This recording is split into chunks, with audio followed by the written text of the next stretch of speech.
Just a little bit of bad faith to hit 'em up. A little bit of Humpday, pack it up. A little bit of homies on the floor. A little bit of rain when the more.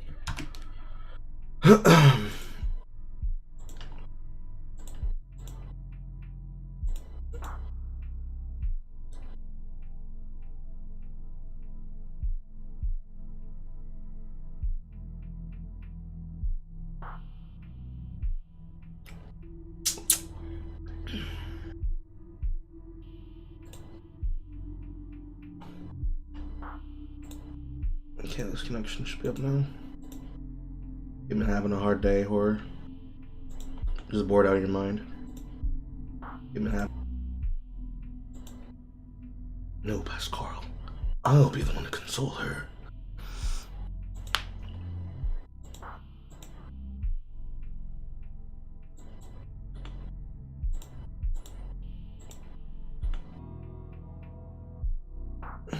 Yo, headache. I see.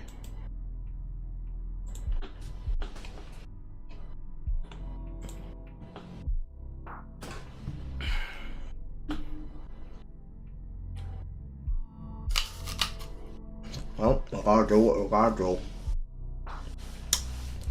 Gonna have to rip out one of the It Is What It Is and break open a pack of Thuggin' It.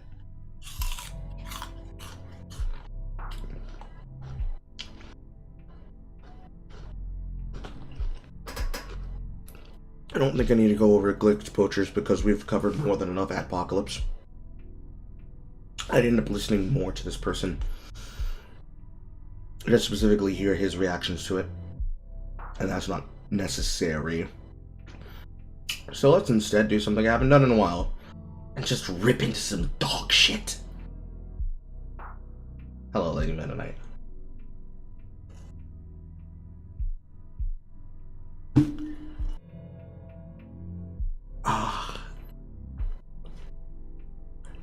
It's been a while since I've gone salt hunting. I don't do it all the time.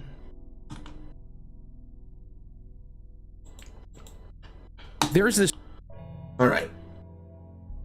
One of the things that I do wish that when people would go salt sniping like the Arch Warhammer is that when Arch Warhammer does his whole entire setup, because I had to go discover this person because he wasn't linking it, and I had to basically do hard work to find it.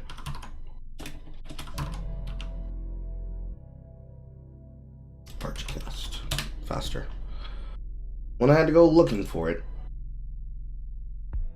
something that both people like Arch and others do, where they will post the person in this style, channel, where they'll present themselves and the video, don't put the video or anything there, and then also it's not linked or credited in the description, inherently makes it harder to be able to want to agree with the opinion that they're giving or the criticisms that they're espousing, or be able to see the shit myself. So I can actually give you an example if I can find it on my page. Where is it? It's that video content creator that just basically was popping off with the wildest racist shit you had ever heard in your life. I hope that it's still here inside the scroll feed, but it probably isn't. There's a chance that I might have dismissed it. But there was a content creator that was going around for about 2-3 months back. I know I have him linked somewhere in Disney Containment. I had him linked 2 or 3 months back, right around the time that our favorite horse chair person was getting up in arms and being loud and shit. Let's see if I can find it. Nope, it's not here. Maybe it's some podcast ideas. But he basically didn't like a black main character comic book, and then started launching onto the most racist rant you could have ever imagined.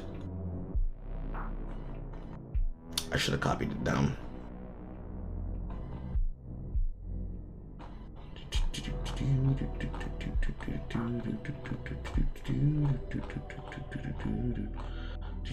It'd be way before Lewis McClung. I know that much. It'd be way before Lewis McClung. If I can't find it, I can't find it.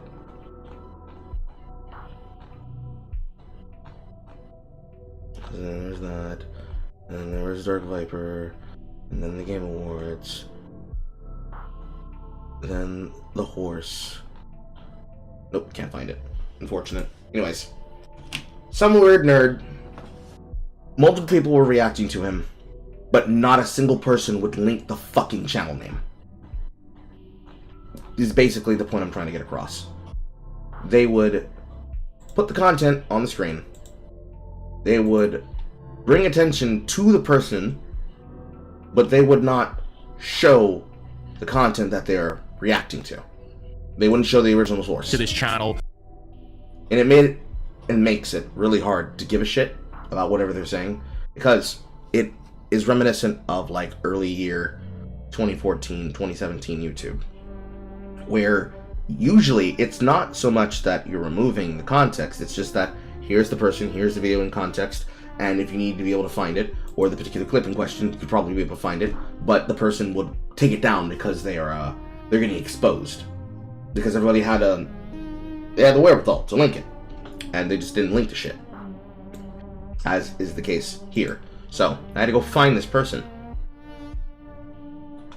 Simply so I could be able to have my own opinion. Unmolested from theirs, since if I don't have the context for the original source, and I can't be able to see what it is that they're saying, or, you know, a sample of the things that they're saying, they're just picking something out of the fucking ether, it doesn't help. So, I have not done this in a while. Let's rip the band-aid off and find out how stupid a person can be.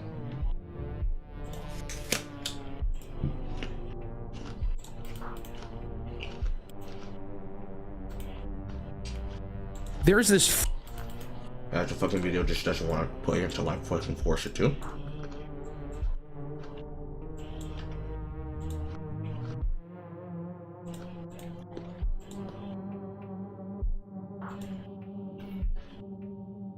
There's this phrase I see floated around on the internet all the time, and it's usually stated by passionate people who believe. So we can get a general idea what kind of person this is. They're coming from a place of defense for a franchise or a fandom or a hobby that they truly care about, you know? The phrase is gatekeep your hobbies. Oh no, not the music drop. It implies something sinister, like gatekeeping things that you want to protect is the wrong thing to do. And I don't want to upset any of you. I can't believe this guy would just come out and talk about open borders like that. That's so weird. But that sounds really stupid. I get to open Obsidian today!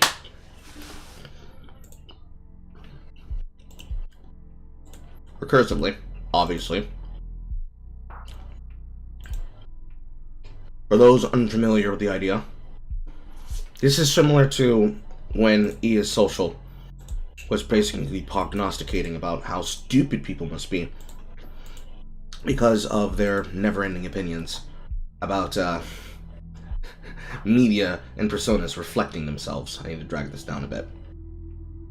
Actually, no, I don't. It perfectly layers over just enough.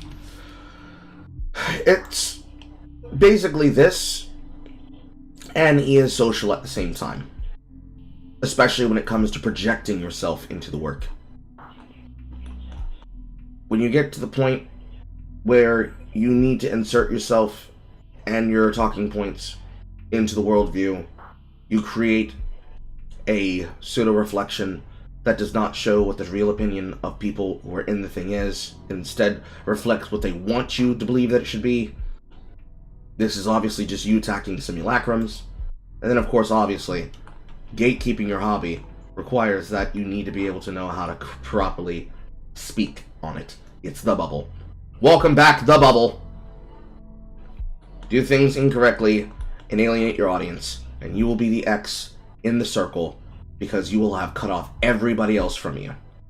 To say that gatekeeping is stupid means that you have never had a hobby of yours be attacked where you need to have a goddamn wall to begin with. Because if we didn't need to have the fucking border, then every single hobby would not have these problems. But as you can tell, even women that read smut have a filter.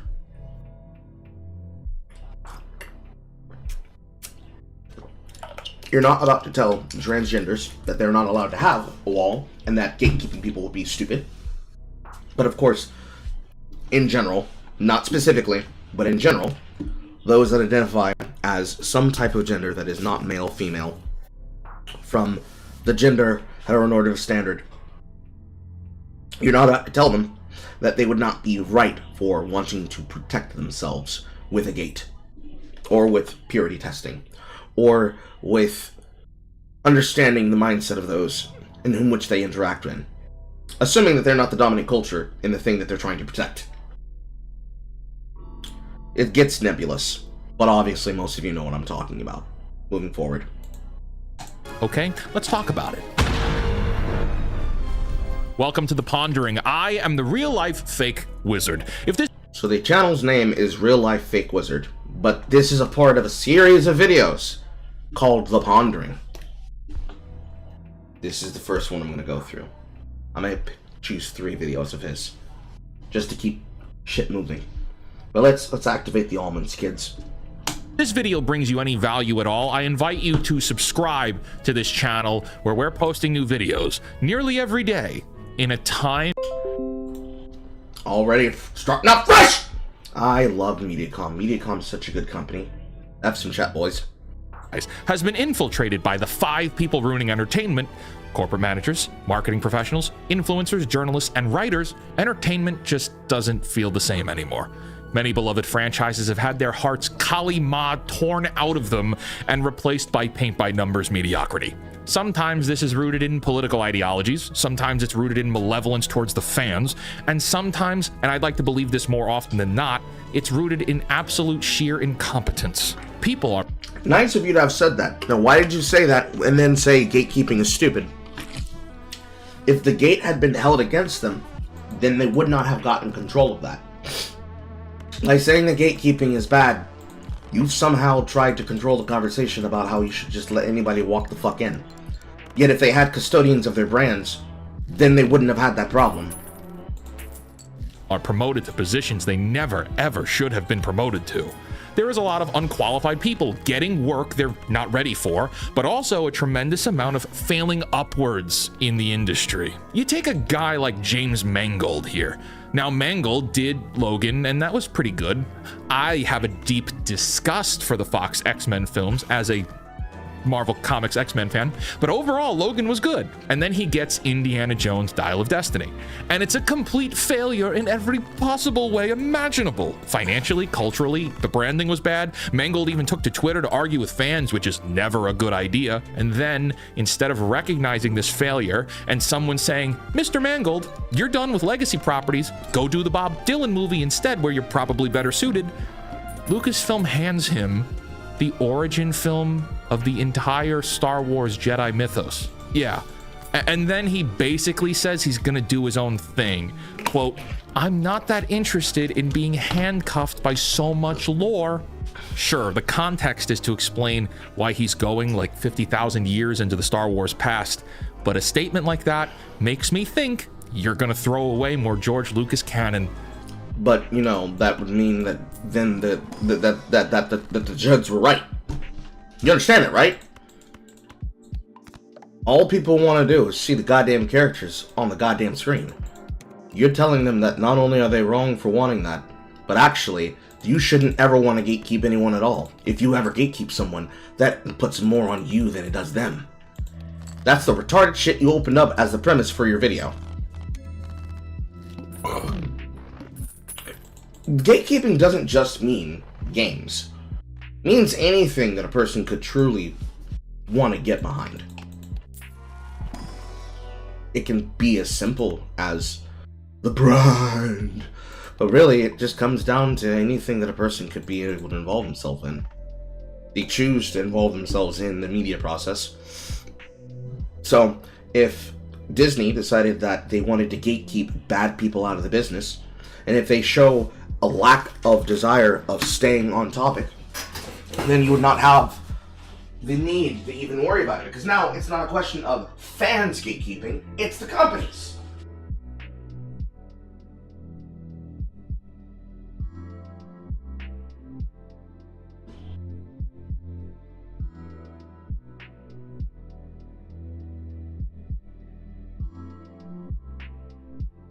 We used to have a word for something like that, and it was a word stronger than gatekeep. It was called meritocracy.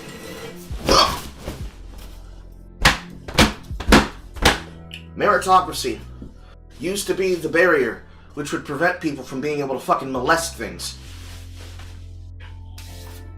Now, granted, that doesn't exist anymore in its current form, because in order for there to be meritocracy, it means you need to actually have people of merit.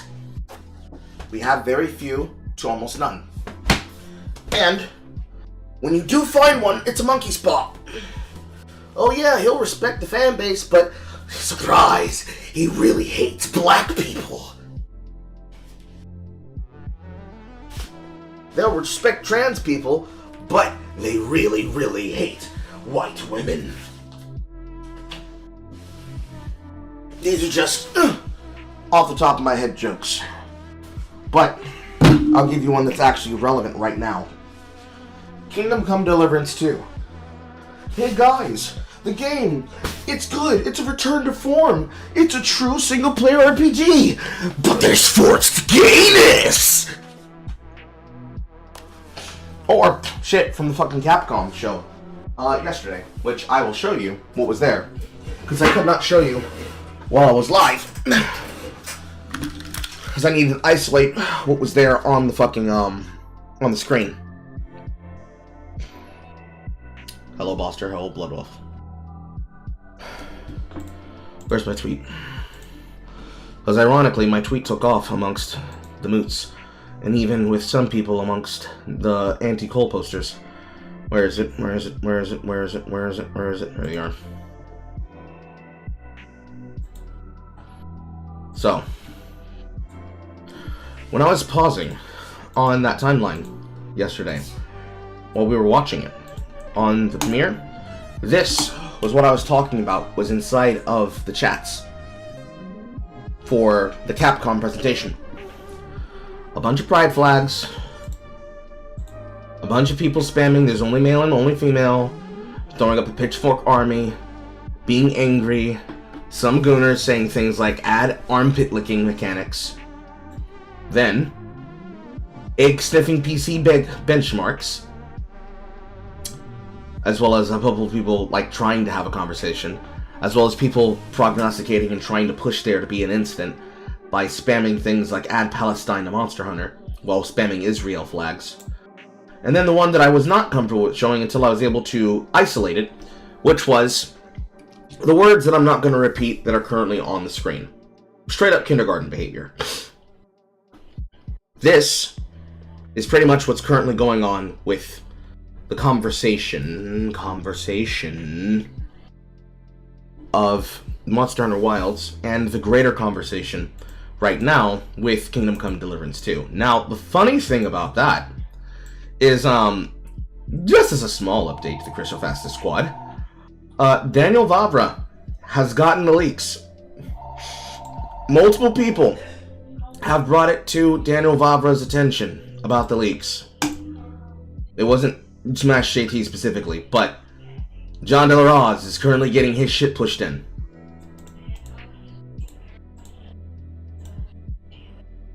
He's currently getting his shit pushed in with all the things that I said I would do myself. Daniel Vavra is doing exactly what Carl would do. John De La Roz wants to fucking Cole post about Kingdom Come Deliverance. Here's Daniel Vavra with the fucking case link of his court against his wife. Is this you?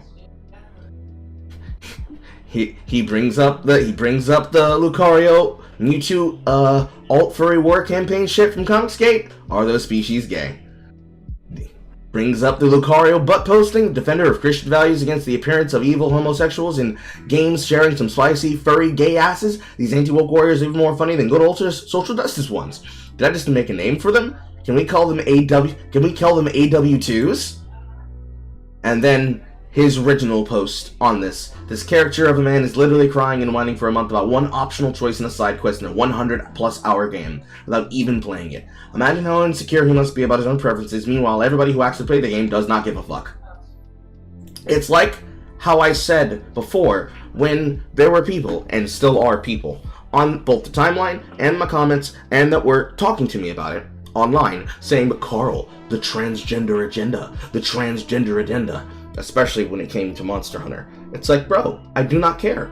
We've been asking for the armor swaps since Try, and more importantly, if you're going to say there must be a transgender agenda, I don't care. You know why I don't care? Because Hunting Horn and Greatsword have Wake Up, and you're playing Switch Axe, and we're waiting for you to Elemental Discharge. Everyone's waiting for you to hit your damage.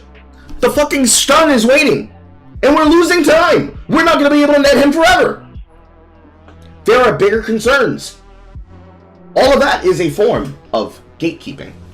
Namely because we're policing the conversation. But more importantly, just simply, hey, is it outside of Daniel Vavra's right to be able to tell somebody who's constantly attacking a product that he's working on, despite actually using their choices? Is it wrong of him to tell him, hey, you haven't even played the video game, maybe you should try playing it? Quote Balster, I mean, it's almost as if your choice as a player to indulge in gayness or just straight up ignore it. True! Panda has been going on about this all day so far, against every person who's tried to make it about something that it's not. As can be seen here, I am begging straight men to stop thinking about gay sex more than gay men. Ultimately, to be concerned and worried infinitely more about potential gayness rather than confirmed gayness. And by that I mean, to care more about the sexual choices your character makes in a single-player RPG, because they have either confused or they outright have confounded. You design the character yourself, versus this is the character's story in this universe. You can push them in the direction of the choice they make, but ultimately the choice still belongs with them. If they have confounded these two things as being the same, that is their own fault. And at the end of the day, you choosing the gay choice by surprise in the game does not then make you a victim of the gay agenda. If anything, it just means, oopsie daisy, I happen to choose the queer option. Aw, that's so fucked up. Let me reload my save and choose the other options. Because of course, the counter that most of them have been coming up with when it comes to that is it's forced gayness. So, if it's the illusion of choice, and every decision still leads to you having to do the gay sex. If we want to make a comparative example, this would be if, when interacting with the Emperor, the Illithid that is responsible for protecting you for the majority of the game, who you learn about the details of as he socially tried to manipulate you into his evil plots.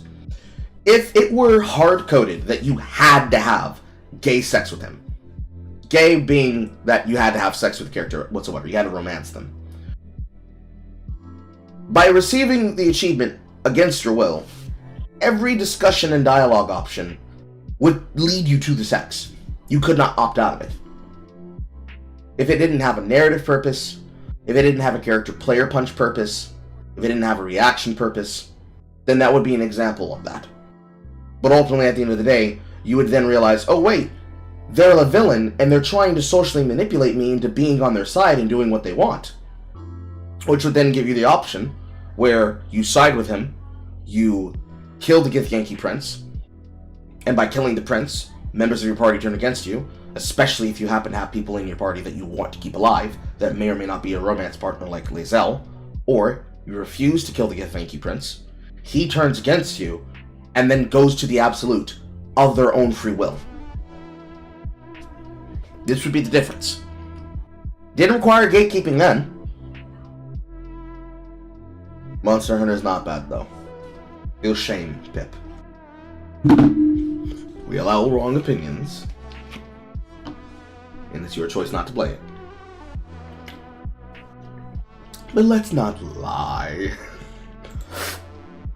Either way, the mechanism of gatekeeping still exists in all these examples, as does choice.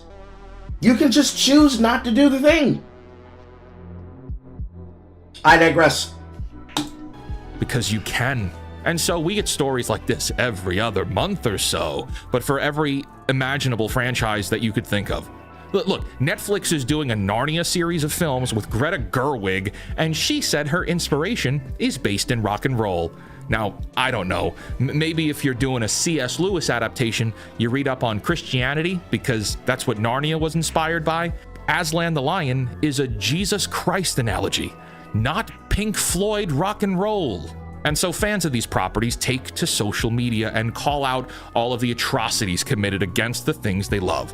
A lot of the criticism on Star Wars, on Doctor Who, Rings of Power, Star Trek, they're all rooted in a love for the franchise. That's something that's not really talked about enough. No, we talk about it to death, actually. And you know what happens usually? We get ignored. Because, lol, you can't gatekeep people from being able to enjoy these characters.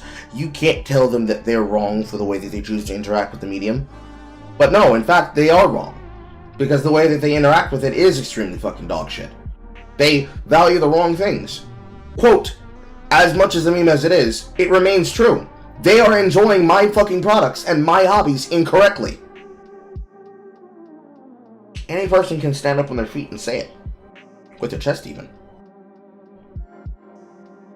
And at the end of the day, they are entitled to feel that way, especially if they know that it's bad, because it has none of the things that made the original good or relevant or have staying power. There's reasons why we feel that way, or why we'd be concerned. They remain what they are because those fans are better custodians of the original vision than the people that they then sell the property rights to. Haters that hate on corporate media franchise product, they're only hating because of how much they care. If they didn't care, they wouldn't be talking about it at all. But okay, that takes us into this gatekeeping discussion, because some of those passionate people say we need to gatekeep our hobbies. Well, what does gatekeeping even mean? According to... Literally, it means to fucking keep them out of the goddamn hobby. What do you do when you keep a gate? It means keep it closed. No entry. Visas. Checkpoints. I really don't like when you guys pretend that you don't understand what words mean.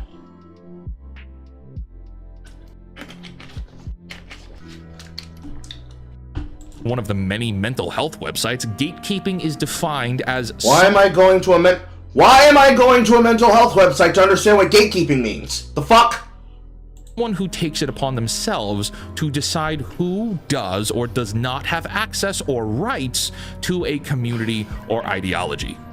The problem is that it's not the people themselves deciding it, it's the community deciding it. A gated community decides who gets to go into the community, yes. Do you know why? Because they all collectively are a part of a commune. They decide the standard of how your lawn needs to be cut. They decide the standard of how well kept up your house needs to be. Namely, usually not in a dilapidated state, though your mileage may vary. They decide maybe we should be more concerned about this product and how this product works and whether or not this product functions as we want, versus, yeah, this guy that has absolutely no money, absolutely nothing to his name, has no property, it's never been seen before, literally has never came around here. Yeah, we should let him into our house and home. Oh no, he was a murderer and an immigrant migrant who was trying to take advantage of us. Oh no, how could we have prevented this from happening? So, hypothetically, this looks like someone saying, hey, I really liked Star Wars The Last Jedi. And you replying with, you're not a real fan. Real fans hate The Last Jedi. Here's a 90-minute dissertation on why you're wrong and I'm right. Get out. That's the wrong way to do gatekeeping.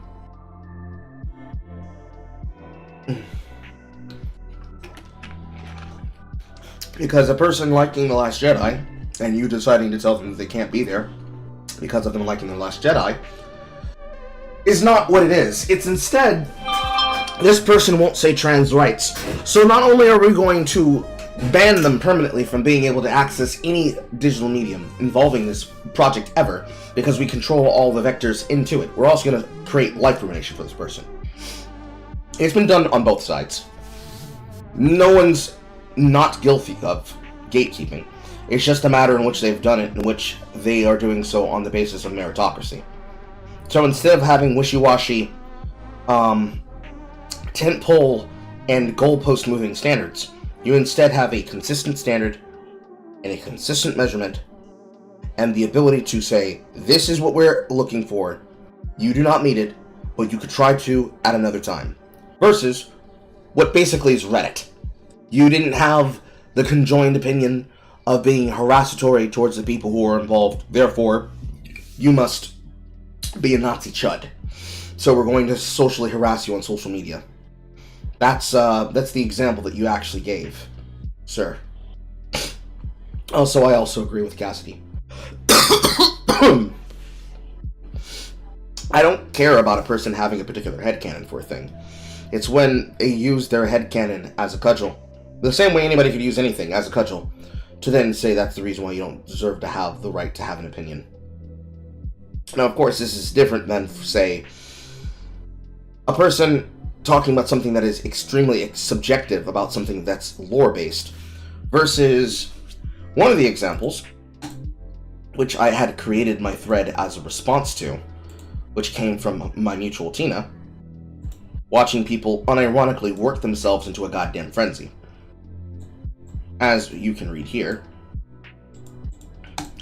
people unironically believing that the white dragon is an analogy for white people because it's called the White Wraith, because there are people who unironically believe that the game is, quote, blatantly paused, meaning positive, as in HIV positive, with DEI, transcoded characters, a strunk bull dyke being on the cover, everyone being brown or female, unisex armors, censorship, man evil ... And then censorship, and the main evil monster is known as the White. But the worst part is that they completely casualized the series for slur inserted here. This, it'd be a perfect example of enjoying my hobby incorrectly. Now, personally to myself, and for everybody else that will be playing the game, we can simply just avoid this person. If they were to randomly come into my server one day, while we're all live on camera, and then start projecting these opinions upon us, we would just simply gatekeep it. We would remind them that there are rules. If they do not do that, it's really just a race. Who's faster on the band finger, me or Horror? All you have to do is ignore this. And they just disappear. Because they're crazy people. It'll probably be you, actually. Like, they're crazy people. You can't argue with this.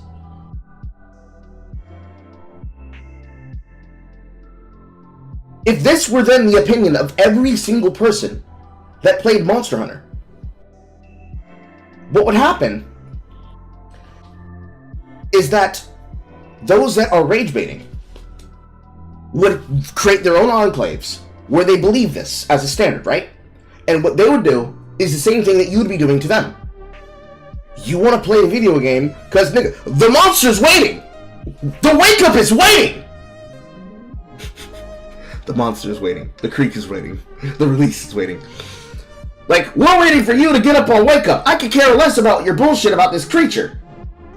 They're going to be, on the other side, probably doing something similar to it with their own ingrained memes. But they'll be saying like, what? You think it isn't based on white people? And they're going to be doing the same gatekeeping that I, or anyone who has an audience, or anyone that has a community, or a greater conversational community. Usually this is about the greater community at hand. So in this case, Monster Hunter's player base as a whole, which involved myself, Horror, Tina, Christina. I'm pretty sure Christina's gonna play. Jay, if Jay's willing to jump in. Any person that could ever add a conversational opinion will be affected in the whole spark of it. And in this way, every person will then get to decide and then self-select if they want to be involved in that zeitgeist. If they just want to play the game, they're going to be a part of the silent majority. And that silent majority will then remove themselves from people who are co-posting like this. If they want to be in the conversation, they're going to have specific, controlled conversations, and if it starts derailing, they are not going to want to be concerned with it. They will immediately rip cord and just be like, hey, yo, fan, I'm finna dip. Or they'll actually tell them, nobody cares about your retarded bullshit. Stay on fucking topic, stay on task. That's the only way it's going to fucking go. Because even stupid people can gatekeep something. Even barbarians had camps, bro. You'll probably make a small server to do it for a private server? Okay. Out of my fandom. Guys, I don't like The Last Jedi. And The Last Jedi is going to be a reoccurring theme here in this video, so stick around. I sat in the theater and closed my eyes when Luke Skywalker died because I couldn't handle the idea of them butchering my hero like that any further. You don't think any fandoms or groups, online or IRL, are safe? Well, that depends on what safe means, relatively speaking, Bolster.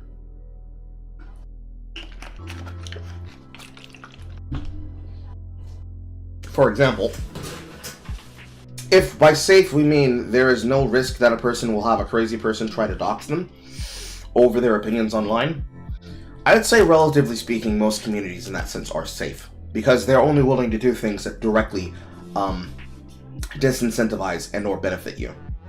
So on Reddit, if you have an opinion that doesn't go with the consensus of the people who are there, the worst thing they can do to you is ban you on that account.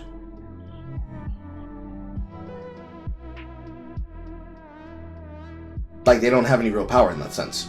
They only utilize the power that they have access to. And for the most common person, they're not really gonna be so concerned with that, because, like, it's an account. Oh, being entangled in the noise. Okay, I suppose. I can see where you're coming from.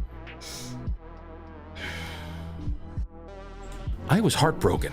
Experiencing The Last Jedi, I could tell you, was more heartbreaking than when I dumped my post-college girlfriend. Okay? Very upsetty. Luke Skywalker was worse. That girl was just a freak, dude.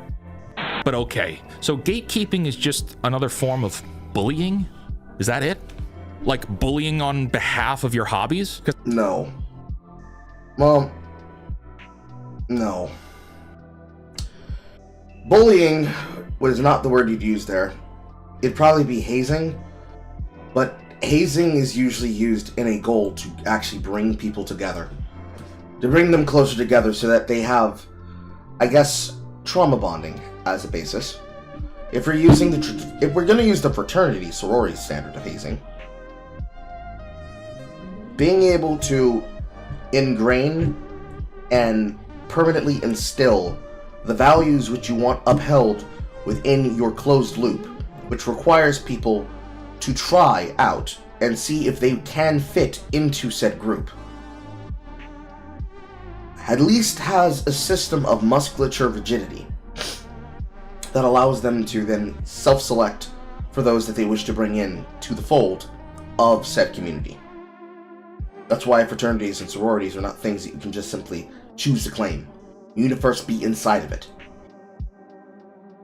Not just for incorporation purposes, but you can't understand the values of something like Freemasonry if you're not a Freemason. You can't understand the values of Christianity if you are not a Christian. You cannot understand the concepts of Zoroastrianism if you're not a Zoroastrian. You cannot understand X if you are not actually a part of Y. Use that across the spectrum of anything that a person could believe in. It transcends religion groups. It transcends military status. It transcends military status. It transcends... Why do I feel like I'm askew?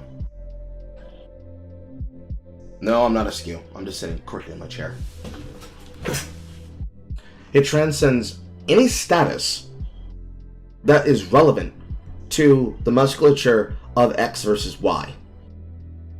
To say that it's just bullying implies that there's harassment. And by harassment, I mean unwanted interaction. That's why hazing is the more correct word. And it's not just about using the correct word to be fucking self-flagellic about intellectual interaction on the topic. A person getting involved in a new video game has to learn the tricks of the trade if they want to become good at the game. It's getting dark really fast now. They need to become capable of learning the tricks of the trade. If I wanted to teach horror how to play hammer and hunting horn versus, I don't know, what weapon do you intend on playing, horror?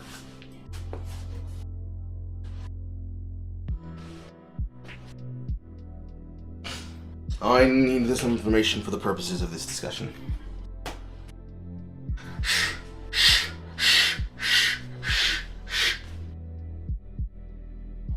Cloud Strife Sword? Great Sword? Okay. If I wanted to teach horror how to play hammer and hunting horn, and she only has the knowledge of how to play greatsword, she's going to struggle at first learning how to play hammer. She has to learn the character actions that are capable. Then she needs to learn the situations in which to apply them. Then she has to learn the ailment system and how to better apply ailments. Let alone the hunting horn system of how to play the melodies in an order that allows her to not only get off the damage, but also be able to sync her skills and her attacks. And the inputs of half note plays for those attacks to better be prepared to assist hunters in play, as well as with the reduced amount of player interactions where you accidentally get launched by an upper attack from someone attacking a monster to the head, to not only space, but also be completely aware of the battlefield and seamlessly play, the same way any class could try to seamlessly play. That requires talent. It's no different than learning a new job. It's no different than learning a new skill. It's no different than learning public speaking. It's no different than doing anything. You're not going to be good at things that you are not familiar with. So, to say that you're being bullied because, oh my god, I just wanted to play the game and I'm being forced to learn how to play the game correctly, that's not bullying! That's just the game! That's just the system. That's just the job. That's just life. You don't get things without struggling. Half the time, most of the reason why it'd be hard is because you're doing it the right fucking way. So, in terms of gatekeeping, gatekeeping is not harassment. It is a part of the transition and integer of inserting yourself and becoming involved in a community that includes more than just copies of you. Are you being harassed when you go to a checkpoint at a concert and they ask you, okay, may I see your ticket? Is it equivalent to open border status? What? I thought this was America. Why can't I just enter the game for free? I'm an American. No, it's fucking stupid. I'm pretty sure if you were to say that to somebody who was just doing their job as a bouncer, which is a form of a gate that is being kept, they'd probably laugh at you in your face before they fucking knock you out and throw you out of the fucking venue. Ugh! Let's see where he goes. Are there man-sized portable cannons? I don't think there's man-sized cannons. There's like cannons for siege missions, but nah. They don't give you large cannons. Because I could also follow up by saying I have very close friends who adored The Last Jedi, and some of them can recite Star Wars lore back to me like it's the ABCs. And these are people who've been there for me in some of my darkest hours, like ever, like in my entire life. But because we disagree on this factor in a hobby, I'm supposed to gatekeep them? Where is... Your friends and you having separate opinions is not going to mean you have to gatekeep your friends from your fucking personal relationships, unless that's the attack vector you choose to gatekeep them for. That's retarded. What you just said was fucking retarded. And also it was lying, because yes, there are definitely people that in a friend group, if somebody likes something that everybody else doesn't like, and they all think that it's a controversial opinion, they'll be like, hey yo, check out Carl. He actually thinks that fucking Cajun food should always have fucking Cajun sparkle. And then out of somewhere in the goddamn distance, you just hear me outside the room say some bullshit like, nigga, if it ain't got Cajun sparkle, it's not Cajun! Of course, people bully their friends over opinions that they find controversial all the goddamn time. That's what friends do. That's what friends do. They're dicks to you. That's what friends do. But you also know what friends will also do? If somebody else were to jump onto them for that opinion that they consider is bullyable, but the person who's doing so is bullying them incorrectly, do you know what they're immediately going to do? Whoa, new guy. We can bully him about that. We can't bully you about that. That's what they'll do. It's selective. It's a selective form of targeting. That might sound accruable to harassment, but it isn't. Because you respect them enough that you give them shit for it, but you don't let it be the factor that stops you from being able to have conversations with them. Message! But that doesn't exist in the greater zeitgeist. I can't snap with my left hand. I can't do it. This hand can't do it. All I can do is just fucking put my finger against my palm, and that doesn't snap very loud. It's not the same. We know that it's not the same. Of course, usually the example that we usually see that in is the DM's girlfriend. The DM's girlfriend, the content creator's girlfriend / husband / wife. They're allowed to say things that other people will not call them on, but they can never be called out by other people that are not deserving of that position. The line on gatekeeping your hobby. The line is, if you don't respect the hobby for the spiritual connection it's meant to have to the concept that you are trying to protect, then you are inherently doing the job wrong. So, what does it mean to be an American? All of those examples, that's what we have on our naturalization test. If those answers are not the answers that are given by a person who claims that they want to be a naturalized citizen of America, they don't become a naturalized citizen and they have to take the test again. If they're not able to assimilate with those values, then they can never be considered a real American. They are at best a dual-class citizen. Take that example, put it across the entirety of every single nation state in what is supposed to be the quintessential essence of that civilian, and that is the standard of what we're using for gatekeeping. But Carl, I thought America was a collection of ideas. That's a great way to actually put this topic, Balster. I know you're joking, but that's actually a great way to view this topic. It's a collection of ideas, and those ideas that lead to good outcomes. If a Monster Hunter fan is not a person who plays the game, but is somebody who just likes characters and goons off to those characters' art, can you really say that that person is a true fan of the game if they have never played it? If a person's desire of liking a comfort character is about liking art of them, and then say something like the situation of mouthwatering comes along, and you have a bunch of people saying, no, you can't sexualize this woman. Women aren't to be sexualized, they're not objects. But you have a bunch of people that love playing GIFs of people that happen to superimpose the face of a content creator on top of the face of the character who's being hounded because of the details of what happens in that story. Can you say that they're really fans of that video game, let alone anti-fans of that content creator? The content creator in this example I'm thinking of is Grums. Yes and no, obviously. In order to be able to create the foundation on which we are choosing to place as the standard, the musculature of the thing that you're trying to defend, mouth-washing, thank you, Bloodwolf, the musculature of the thing that you're trying to defend and that you're labeling as the standards that are consistent to what a person can truly be a fan of, have to be defined in a way that is not on a foundation which is a Mott and Bailey. Basically, there's two controversies.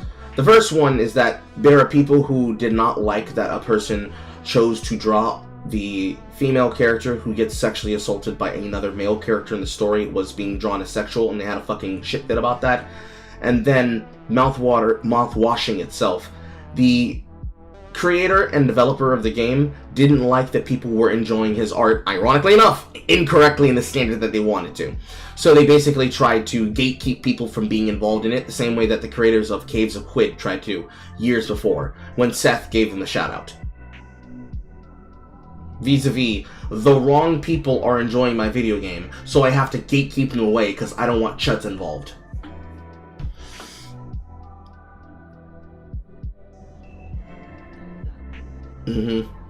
So the musculature of the thing that you're trying to defend needs to have some rigidity, and it needs to have structure on how it's trying to protect itself, because if you don't have any musculature to the thing you're trying to protect, ultimately you cannot protect that thing. So, like, any example of any video game's lore, and then a custodian that is hired to make a remake or a remaster of the game, having views that are incongruent with the standards in that musculature. You cannot let them do it, because they disrespect the inherent nature of the thing that they're trying to both protect and also are responsible for keeping up with. If, for example, if you remove the context of subjectivity from the equation, which is very hard to do, because things in which we're talking about are themselves subjective, which will always have a elemental nature of right and wrong to them. If the subjective nature of the thing that you're discussing is instead moved to the objective sense, as in, this is objectively the best way to do something. The objective way to eat food is to put it in your mouth and then chew and swallow. And someone said, no, the objective best way for you to be able to do that is to put it in your armpit, swish it around, and then try to absorb it through your lymph nodes. Obviously, the one who says the second one is fucking retarded. Obviously.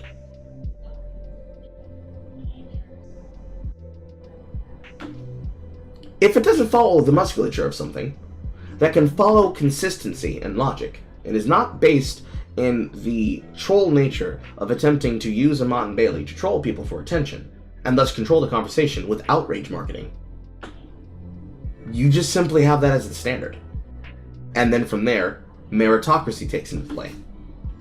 So that when you then have a question of subjectivity, so, for example, a really dumb one that I've actually had to tell somebody, there is 2 ways to drink alcohol. You can choose to drink it the normal way and have it filter through your kidneys, and then you can use it the subjective way that some people who are crazy and don't love themselves do, which is to choose to imbibe it rectally, which causes the alcohol blood content to directly enter into your body without being filtered by your system, which leads to a higher sense of alcohol poisoning.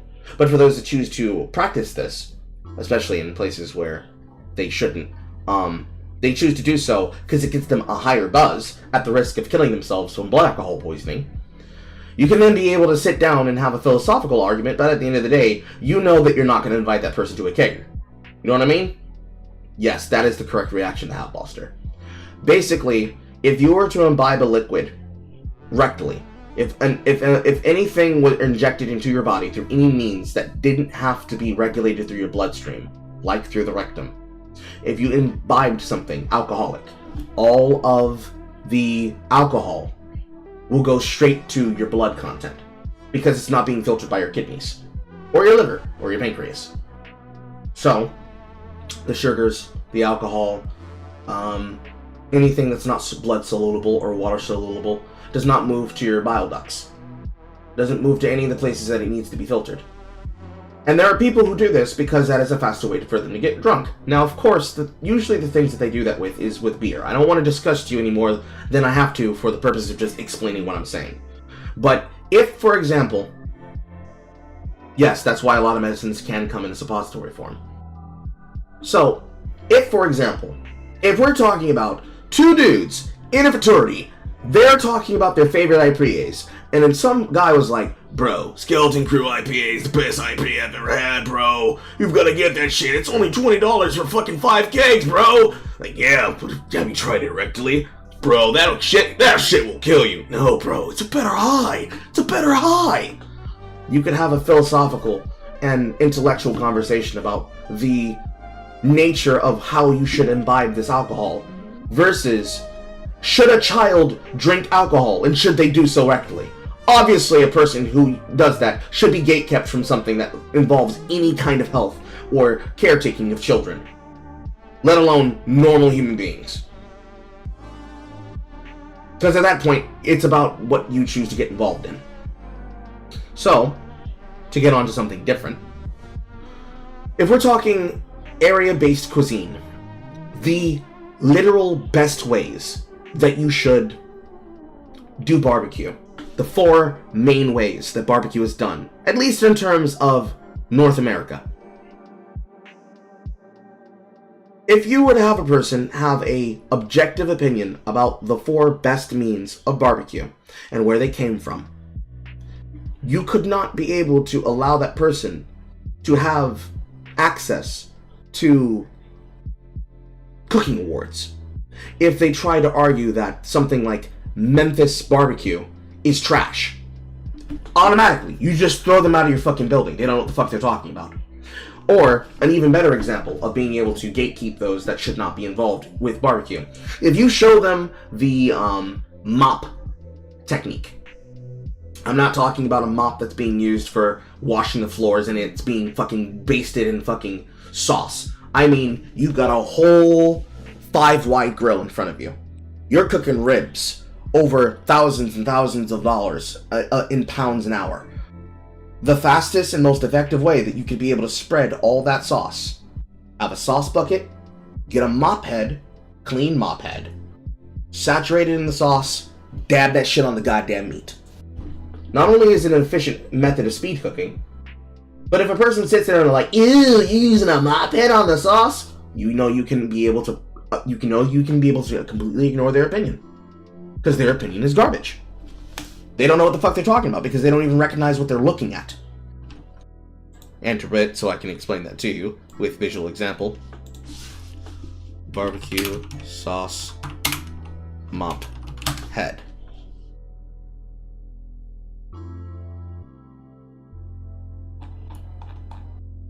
Where is it?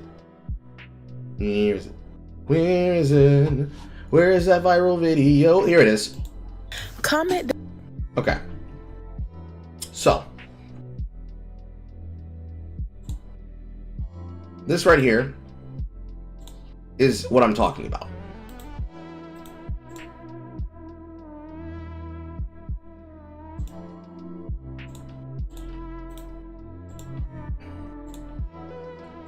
This right here is a woman who owns a business. The most efficient way that she has to spread the sauce onto her food is literally use a mop head to evenly apply the sauce to coat. Down below if you have heard of mop sauce. Look at this. I don't know about this. Obviously, by the way, just ironic levels of serendipity. Notice how the person is doing exactly what I said a person would do. I just don't know. Like, pieces of the mop got to be coming off from there some type of way. Comment down below if you have.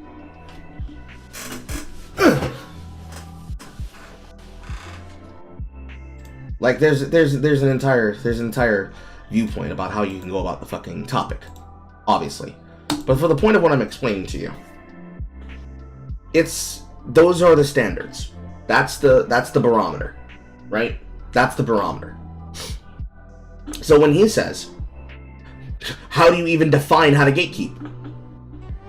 By staying on point, by staying on brand and on message and on topic, not going to places that have nothing to do with the thing that you're concerned with. So, when people come to people like myself and Tina, and they say, bro, they made the true guys, the true.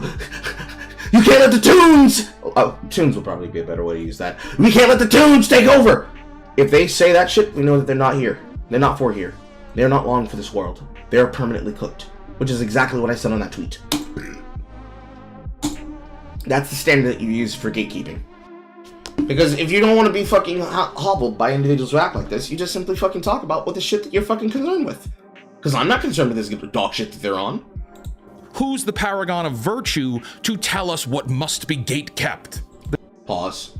It's not about a paragon of virtue who leads the charge and decides who's deserved and allowed to have an opinion versus who's not. Because, of course, that's just appealing to authority. And I don't care if a person who's been ordained to the position is the one that dictates it, because they have no control over me. Which is the greater problem here. Because every single time this is framed, it's always framed with the inclusion of a person who's supposed to have ultimate authority on the final say of the matter. And ultimately, the person who has that authority is the Word of God, meaning the author. But there are those that are more than happy to ignore the Word of God as long as they get to do what they want to whenever they feel like it.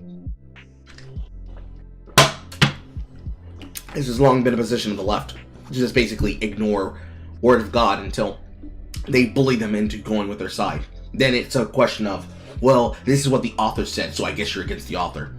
It's wishy-washy bullshit. It's Bot and Bailey.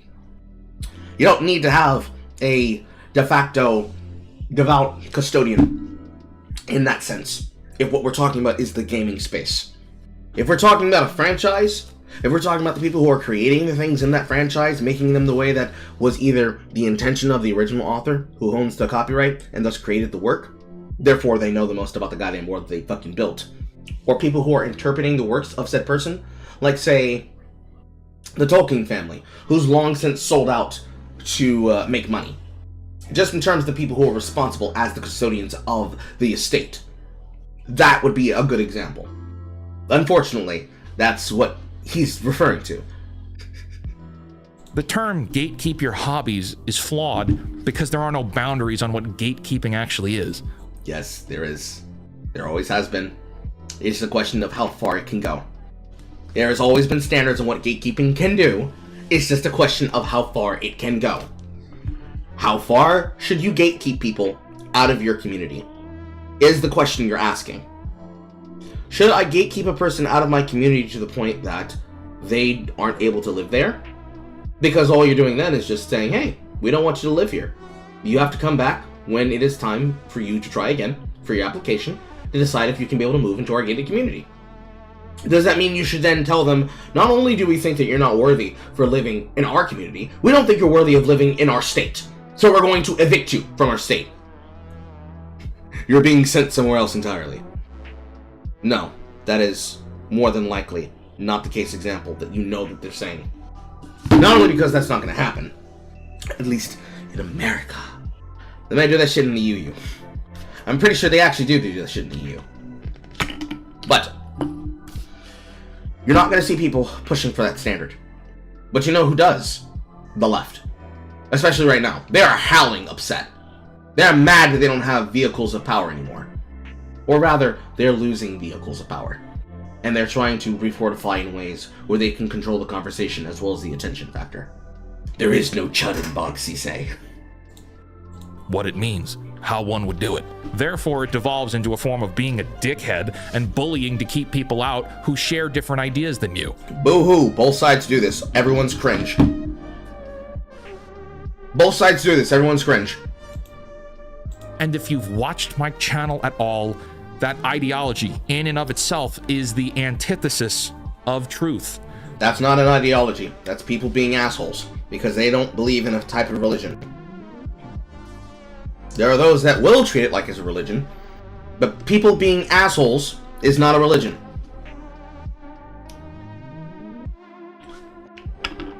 Thank you, Buster.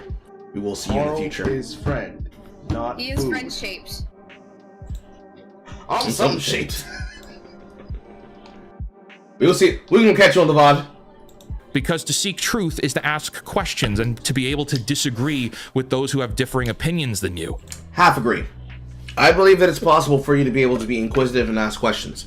I do not believe that you should be so annoying to the point that you ask questions that you already know the answer to, that you treat people as though they are stupid. Realistically, what we're describing and what we have always seen when people do that is that they instead treat people like they're fucking stupid. Already out the gate, outright. Not, this person is acting this way and I do not like the way that they act and behave because blase, blase, blase, blase. No. I'm talking about this person chooses to act this way and they do not take seriously the things that we take seriously, and they are doing so in a performative manner. Both sides do this performatively. It's annoying as fuck when they do too. That does not mean, therefore, every time it happens that it's performative. In most case examples, if it is done performatively, so if I choose to make a example of someone in my audience, because the person in question has just floundered, stepped on, ignored basic rules, then that is actually me demonstrating the reasons why I would do such a thing for other people then use as an example. I've done this before with the rule system, but of course, that makes it long and hard and arduous, because now then there's a physical living example of how that work and how that rule gets enforced every time. And that's a lot of information to expect a person to have to uplift and uphold. Especially if it's something, to be able to uphold, especially if you want that person to not feel like they are in what effectively is dictatorship. And ultimately, that's what leadership through one person can lead to. Content creators and their audiences are not a good barometer of the kind of gatekeeping thing that can actually exist. Because the way that I could operate my audience is not the same way that Dev would operate his audience, which is not the same way that Aiden would operate her audience, which is not the same way that Jay would operate her audience, or the same way that Horror would operate her audience. Or any content creator whatsoever. But in a giant space, on a topic for which we all share, that would not be the way that it would be dictated. You'd have a lot more conversations than you would top down, this is the way that it is because I said so. I know this is stuffy. I mentioned it in QFG, but when it comes to my other biggest fandom in Kirby, I mostly gatekeep myself. It's a fit concept, a ship that I don't like, and I just scroll past it. I don't see the point in engaging in something that I dislike if I don't have to. But see, that's not necessarily gatekeeping, although you could see it that way. That's self-selection and self-censorship. You don't involve yourself in things that you don't want to be involved in, and you actively censor yourself in a way where if you want to say something, you say something. If you don't want to say something, you don't say something. That's literally the right of the person in question to do so. That's the correct way in which most people gatekeep things, because ironically, as we, the greater populace, have come to start bragging about doing so, that's just a filter. Lots of people get stuck on the great filter. It's probably one of the more annoying things that I can hear. I can hear it in the back of my head from Stephanie themselves. The get-gooders! The get-filters! The more I think about it, and the more I think of Jimquisition's voice, the more that Stephanie begins to sound more like Frieza to me. But the Great Filter, and the various smaller filters that exist inside of any hobby, or any self-selective cycle you choose to engage in content in, they still serve the exact same physical purposes. All the time. They will always serve the same physical purposes. But okay, I got you. I know where the root of this is really from. You want to keep ideologues and activists out of your entertainment, right? Yeah, that's exactly what they want. So why would you say that they are outright harassing every single person, the way that you tried to define it beforehand? You fuck? Like, that's what this really comes down to? Let's bully the woke bastards out of our media? What if I told you that doesn't work? What if... It does work. The problem is that it usually doesn't work in the long run, because they have already taken over the companies in question. If I told you this is a moot point, let's bully the woke bastards out of our media? Ours? Yours? Mine? Theirs? Whose? It belongs to the people who are actually there to care about the media for what it was and not transform it into something that it's not. Ta-da! That's the musculature, wizard. Also, yes, I agree with you, Cassidy. You feel like it's the healthiest way for fandoms to exist. I hate the ship wars and other fandom fights. Sometimes participating in some crack ships and participating in the sinking of crack ships can be fun. But with limitations. Most people don't have fucking limitations. And unfortunately, back to this guy. It belongs to the people who fucking created the fucking popularity of the hobby in question, that then brought the motherfuckers in, that then wanted to be fucking tourists. That's who it belongs to. Monster Hunter games should belong to Monster Hunter fans, not fans that they like the idea of Monster Hunter, but they want it to have a lot more giant dicks in the background. It's not ours at all. Star Wars is not ours. It's not yours. Star Trek is not yours. Doctor Who is not yours. Lord of the Rings is not... License-wise, no, it doesn't belong to any of them. But fandom-wise, yes, it does belong to them. Quintessential Doctor Who, quintessential Star Wars, quintessential Star Trek, quintessential Wheel of Time, quintessential Farscape, quintessential Pokemon. The quintessence of the concept is what inspires it being yours.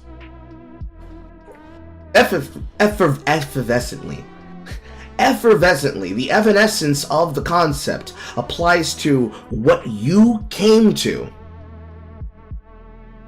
when you then discussed that with other people, and then involved yourself with other people. So, for me, the quintessential Pokemon era would be generations 1 through 3, when it was young and viral. For someone like Horror, it's whatever her opinion of that is. Everyone's opinion in their head gives a piece of the greater puzzle of what it truly then becomes.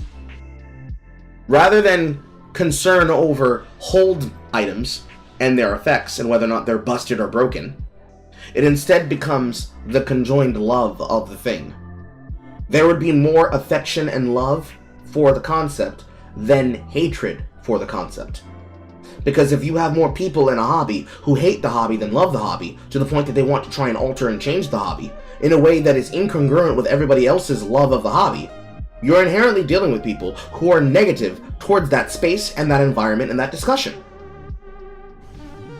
I disagree with you. Ship debates tend not to be respectful. It turns into shit flinging very quickly. Yours. Basically, people wanting to be right and wanting their voice to be the loudest in the pack. Dungeons and Dragons, not yours. World of Warcraft ain't yours. Stranger Things, definitely not yours. Pokemon, someone else's. Halo, another guy's. Mass Effect, ooh, trendy. Harl, what's worse, The Boys or Supernatural, with both shows being made by Eric Kripke? The Boys. Supernatural. Actually, no. You might think that that's a dumb question that is completely off topic, but no. That exact question is exactly the reason why there was a love for Super Who Lock. Supernatural, Doctor Who, Sherlock Holmes. Benedict Cumberbatch, Sherlock Holmes. And I guess to a lesser extent, House MD. They were designed and made for the audiences that they were designed and made for. The same way that The Magicians was made for people on sci-fi, that Merlin, also BBC America, was made for people. The same way that Warehouse 13 and Stitchers and Eureka and Stargate, all of Stargates, all of them, Battlestar Galactica, even The Return. That one's really, really old. That's the one with the lizard people. They were all made for the audiences that they were made for. Unfortunate. I apologize. I wish that I could take away the goddamn ads, but they will not let me take away the ads.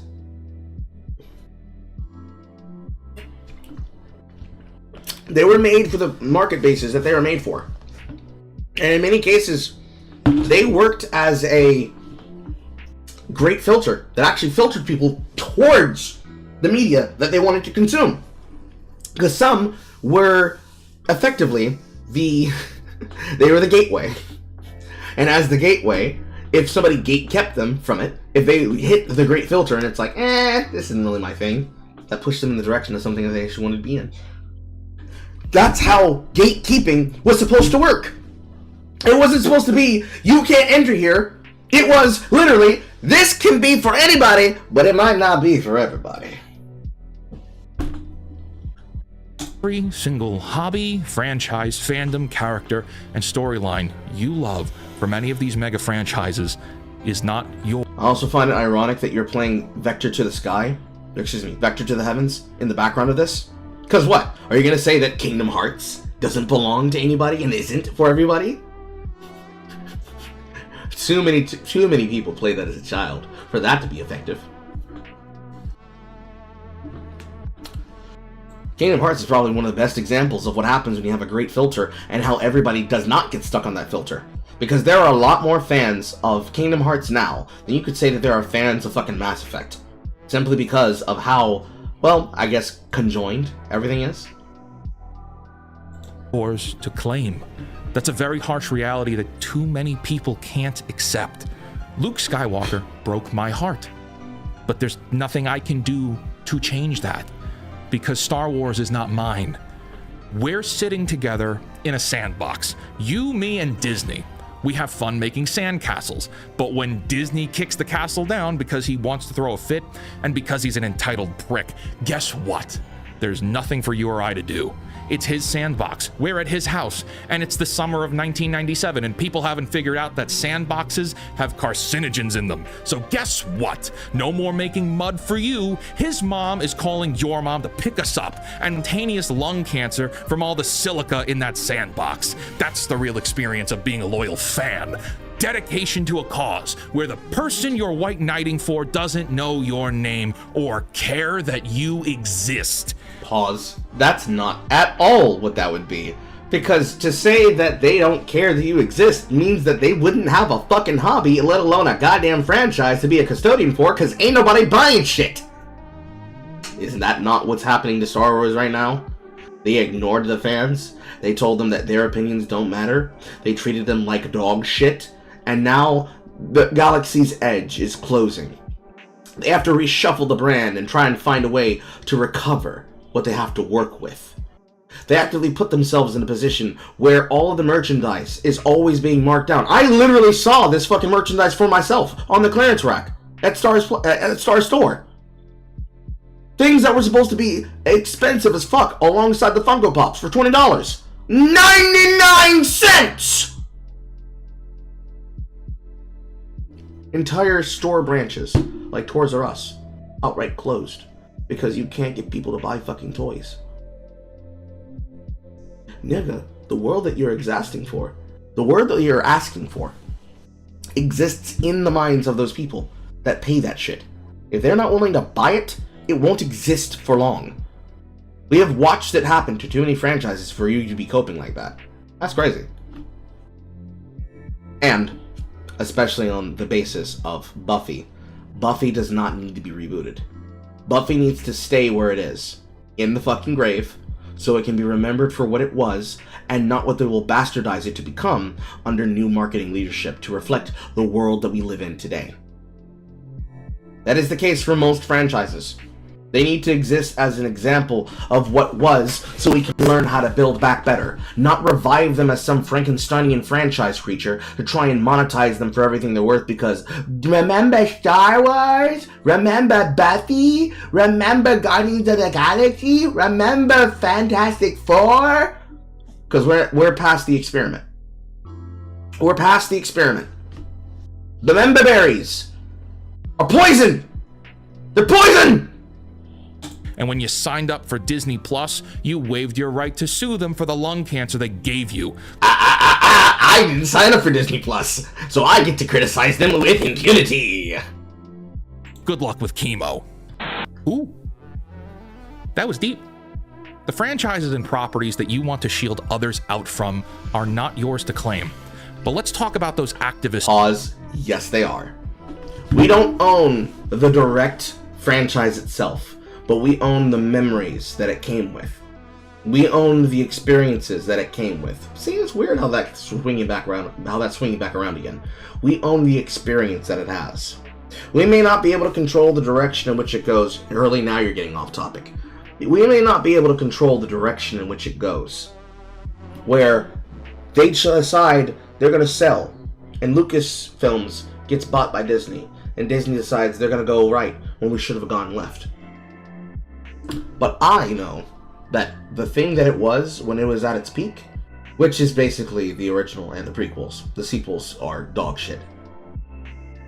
That course that they were in, and how I felt when I saw them, that's what I own. And that's the thing upon which you make money. Because unfortunately, when we're talking about the custodians of a brand, The ability to make money is based on you giving me that feeling. This is what you need to monetize. Not the shit that you're trying to do, what actually keeps the course. And that's unfortunate because this is the case with every single goddamn concept, no matter what. If you can't sell me what I want, I'm not buying. Now, of course, we're not going to use the autistically stupid example of something like when I want to eat a burger, I'm being paid for a concept, or I'm being given a concept that I'm then having to buy the experience of. I'm not paying for a burger so I can be able to reminisce about how I felt about how I tasted a limited time offering so that I can buy it again. So, the McDonald's McRib. They bring back the McRib randomly because they have to be able to create enough supply to be able to allow for the limited time offering, rather than just making it an all-time selection. Or the Shamrock Shake, or the Grimace Shake, or any LTO that's supposed to be a topical fucking viral trend that pushes for business to reminisce. Don't apologize, just don't do it again.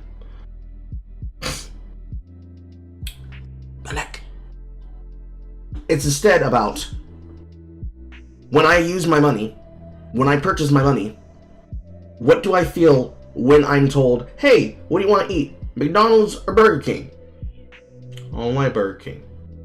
I don't like McDonald's. But between the choices of two lesser options, which one can I find more favoritism with? What has McDonald's done for me lately? Oh, they treated me like dog shit? No, that's horrible. What was the thing? What did Burger King do for me lately? It had decent food choices, and I happen to know a particular store where the employees make my food like they care about me. I guess I'll go with Burger King. But franchises? Yeah, you can't really convince people that somebody cares about them at Star Wars. It doesn't look like a single goddamn person in a C-suite position, let alone the owners of the brand, give a shit. So why would I care? Why would anyone care? Do that math for every franchise. That's what we're talking about. Whatever the bullshit this wizard just said, that's not a factor. That's not actually how anything fucking functions. And woke moralists that you want to gatekeep away. Would you be surprised to know that they feel just like you?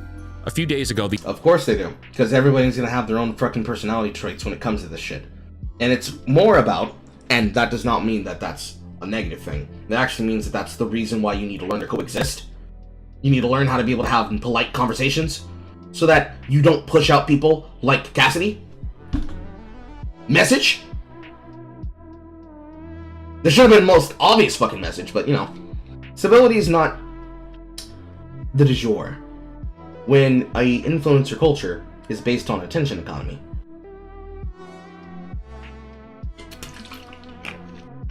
People care more about being loud and right, despite the fact that most of the time they're loud and wrong. And rather than being able to apologize and say, hey, I don't like the fact that it happens to be the way that things work, but it's not your fault, they instead lay blame at a certain person's feet. Although, in most people's cases, you could lay blame at a person's feet for their interactions. Because a single person is not responsible for all the conversation, but a group of people or a person can be responsible for their involvement in an action. Like Smash JT. the entire staff of BioWare was let go. We now know that all of the writers who worked on Dragon Age Veilguard are no longer with the company. Veilguard is one of the most left-leaning ideological video games ever released ever, focusing on a plotline that directly deals with microaggressions, transgender ideology, and misgendering. And it was such a colossal failure that the entire studio has been decapitated and is being re-engineered. Now, would you be surprised to hear that the customers who wanted those ideologies to be included in these games are feeling betrayed that these developers are being let go? Yeah, because they're fucking stupid. You know why they are? Well, you know why they're fucking stupid, Wizard? Because they give their favorite goddamn corporation. Because the corporation's not their friend. This is Economics 102. Corporations are not your friends. They want to make money. If you are not a guaranteed way to make money, and they need to pivot away from you because you make no money, then you will be responsible. That was loud. Then you will be responsible for what comes from that. Period. That's never not been the fucking case, dude. That does not make those people the same as me. A games journalist that has ivory tower status will use their status to try and silence my voice because they'll tell me I don't matter. And they will cite as many examples and pull out as many strings as possible to then block my ability to have the ability to speak. Ergo, exacting exactly the kind of gatekeeping that you say no one should do. However, that does not make them right. In fact, the reason why they keep losing is that they keep doing that. And unfortunately, the silent majority of people that exists that can use their voice is greater than the number of people who have their hands on levers to silence those voices. Sorry, you can't call half the fucking country chuds and then be like, woohoo, woohoo, I never have to worry about these people again. Blah, blah, blah, blah, blah, blah, blah, blah, blah, blah, blah, blah, blah, blah, blah, blah. And then when your game fails, you're like, I thought we had the position.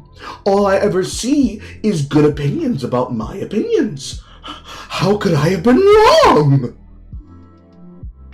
Because you either open your fucking eyes, or you realize that no, just because you blocked them didn't mean that those opinions that you wanted to ignore, stopped existing in the subterfuge and on the level of culture that you're witnessing.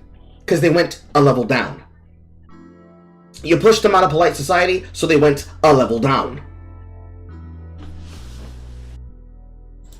Roll the clip. Because Veilguard chose... Exactly. This is exactly what I'm talking about. Everybody's seen this clip already. So what I just said is not only correct and true, but is exactly the reason why we tell them, do not fucking pander. If you want your character to be an NB, gay, sapphic lesbian that has pointy ears but isn't an elf, then do that. Have that as your headcanon. Do not try to force that to be the standard of the game and then be surprised why 5th edition and 4th edition Dungeons & Dragons isn't fucking selling. Because to copy the same motivations as that, and then being shocked that the only reason that somebody cares about something like Baldur's Gate 3 is the fact that since it is made in 5th edition as a CRPG, they are more familiar and willing to play it because of the way it's presented, not the system as it is. Is that really shocking to you? That says more about how less you know than what you claim that you do know. To represent, I guess. I don't know. However, it's just a lot.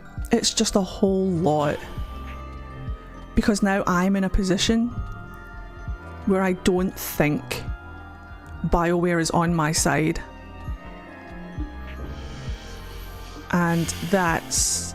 I'm in a position now where for the first time I don't think BioWare has the right intentions. BioWare is not on your side? BioWare doesn't have the right intentions? BioWare and EA don't care that you're breathing. You think corporations are on your side? They're not. They never, ever have been. All the virtue signaling and ideology that was... The amount of the speed in which you're jumping from one pole to the other of this goalpost, bro, that's so weird. I'm gonna let you finish, but I'm like digging your ass. Pause. Put into Veilguard may have been penned and animated by activists, sure, but they only got into those seats to do that because their corporate masters thought it was going to make them profits. Now they know that misgendering in video games doesn't sell. Concord with their ugly characters doesn't sell. Mega IPs like Star Wars don't sell just for the fact it's Star Wars anymore. They need to get good again, or the Western buyers will flock to Chinese products without hesitation. Corporations are not out for you. They have never been on your side. People see that clip and laugh. I see that clip and it makes me sad. You know why? Because that was me. That was me on December 15th, 2017 at 6 p.m. in an AMC movie theater in New Jersey, who had to drive home telling myself it's all gonna be okay. They're gonna make it right, everyone. Everyone's gonna be okay. Dave Filoni's gonna get involved. They're gonna fix it all. And you know what? They never did. And they never will. People are gonna see this and think that I'm white knighting or defending woke moralists or ideologues. I'm not. I don't care about that. That's not the point. I'm trying to say we're all being lied to. That's not what you were saying whatsoever. You started this video out by being prognosticatively annoying and pretentious towards the people who would have the audacity to say, bro, I don't want to be fucking molested by people who are going to be treating me like dog shit, while absolutely making me fucking hate every single part of the thing that I love and know. And then telling them, well, what is gatekeeping really? What's gatekeeping really? You think you're the only one that can gatekeep? Nigga, we ain't talking about the efficacy of whether or not Goku or Vegeta both should have been able to reach fucking Super Saiyan. I'm instead trying to get you to understand, I don't like these people and the shit they bring with themselves, dude. They're obnoxious. The people that we dislike, that we hate, and that we have to deal with every single day are obnoxious as fuck.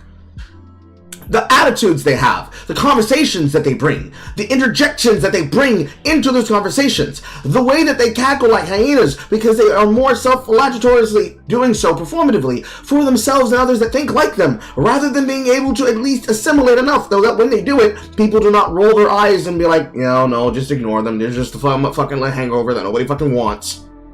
Those people are actively the reason why gatekeeping has to happen, and always should have happened. They were led in by people that did not protect against them. Oh, hear me out. Make the game, the end becomes from actually good. Yes! Nobody had to worry about the gender of Knights and Riala because Knights and Riala are nightmarins. They're literal nightmares. They're not real. And yet you can still have them as comfort characters. Probably one of the most wholesome franchises that need to be brought back by Sonic Team. Please, Sonic Team. Please make another Knights game and do not make us fucking suffer through Balan Wonderworld again. Please. Please. Please. The people who are shit and make everybody miserable as a point contention to make money for themselves should not be involved in the hobbies that they are involved in. And if they choose to be so, they are not recognized and have to be by themselves. The way that a person who acts like a dick and has no friends in a social circle should be forced to. Because they are actively negative for the fucking brand. Someone like Aaron Hansen, for example, should have never been a Sega ambassador, despite the fact that he hates Sonic. And yet that's what happened. So, a person who actively hates the thing that they're supposed to sell is going to tell me how I should enjoy that thing. Despite the fact that every single bit of their waking existence is to torture everybody around them with shit that they should not be involved in. Because if they care, why do they act that way? It does nothing but make everybody annoyed at the end of the goddamn day. It does nothing but make everybody fucking annoyed. The pretentiousness to then jump from that to then move to, well, think about how they feel. They feel the exact same way. No, the fuck they don't. You know how we know? Because they told us with our goddamn chests. They said they find it funny when they ruin our shit. They find it funny. They find it hilarious. They love it. They make money off of it. And they will actively do so for no other reason than to hear people like me explain this way. But instead of explaining it with confidence like this, but being like, oh my god, they ruined it again. They love to hear other people miserable. So, no, we're gonna cut the fucking bullshit and cut the mustard. It's so fucking obnoxious that you're doing this back and forth shit. And we all think we have some marvelous claim to say who or what can be in our little fake community that, like... I'm going to ignore the fake part, and we're just gonna play that again.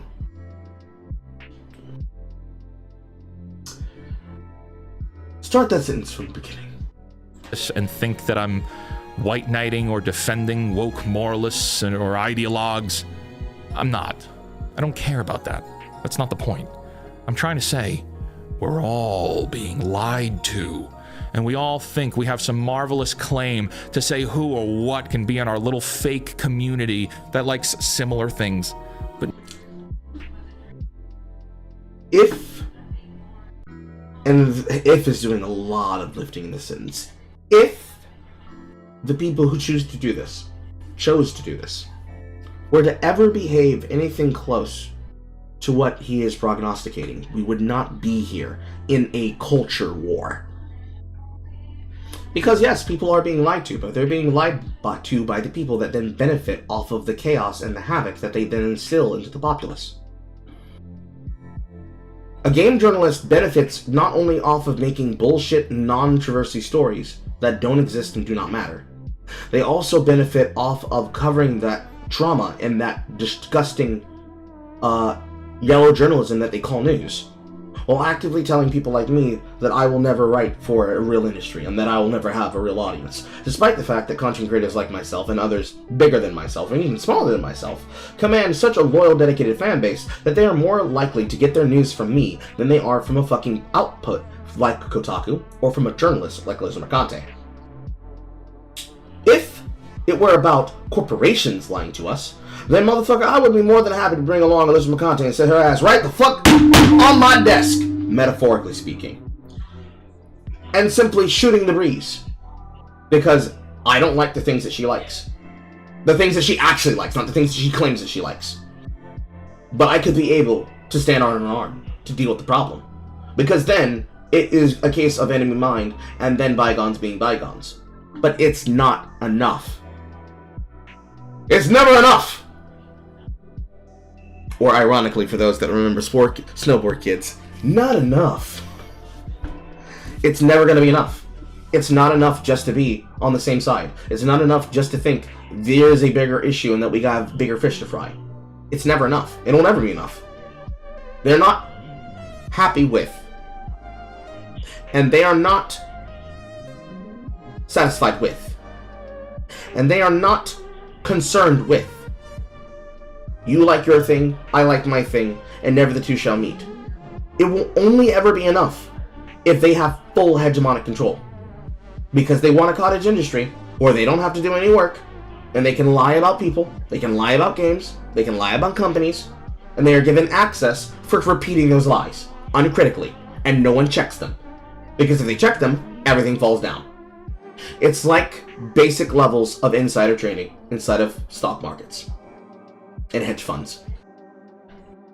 They benefit from a system that specifically only ever sorts for the worst kind of person who will take advantage of any and everything that has to do with the market.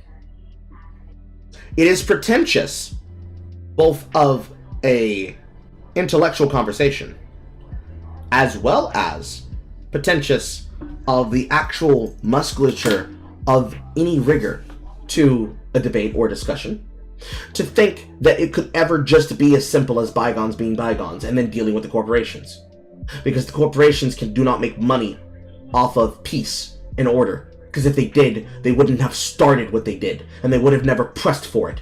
When told by games journalists, in one example, when told by journalists that they would make money if they just decided that gamers are dead and no longer are an audience that they have to pander to, a simple fucking member of the CFO position at any C-suite level company would have said, bitch, what the fuck are you talking about? If we have no customers, we have no jobs.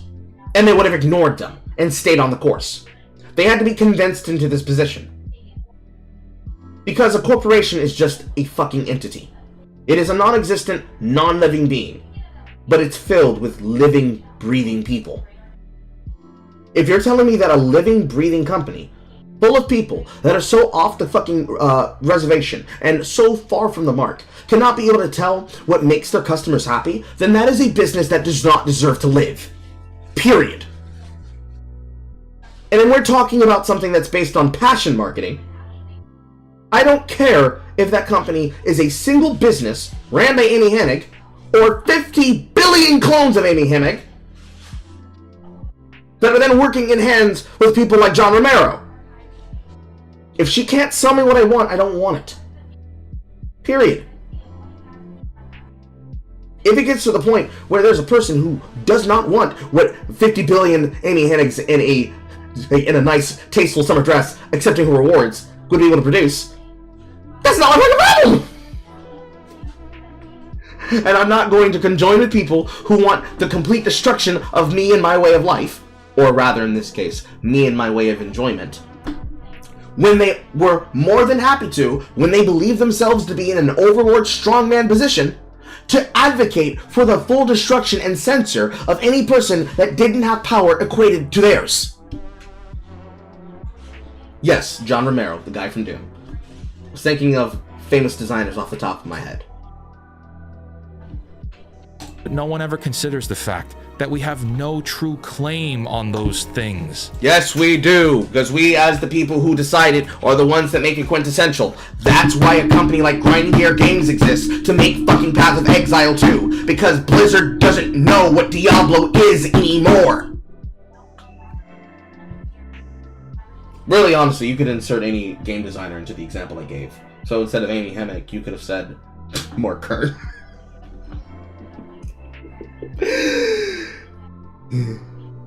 I don't care who you are, or what you believe, or what your identity is. I don't care about changing society, or the culture, or politics. Then you are not fit for function. You are definitely not going to be able to run a goddamn space. Politics aside, if you remove contemporary outside world politics, not needing to make a world that reflects the people that we are today, and instead the game world you're supposed to be designing the lore for, you do not ever say that you don't care about those things that he just claimed he didn't care about. On those things. I don't care who you are, or what you believe, or what your identity is.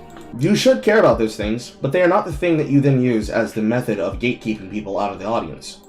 I don't care about changing society, or the culture, or politics. The culture of the thing in which you're designing is the most important thing you have to be able to check for. It's what gatekeeping is based on. Again, to use the example that I did with countries, if you cannot be able to assimilate to the American melting pot, then you can't be an American. Not just on the basis of naturalization, if you are a foreign citizen that wishes to become a naturalized citizen of the state, but specifically, you will never be American in the quintessential sense. It also reflects the same way in any other culture. If you cannot be able to meet the standards of the quintessential nature of being a Japanese person, you will never be a Nippon. You will always be considered a Nihongo. If you cannot be able to meet the standards of being quintessentially German, you will never truly be a true German citizen.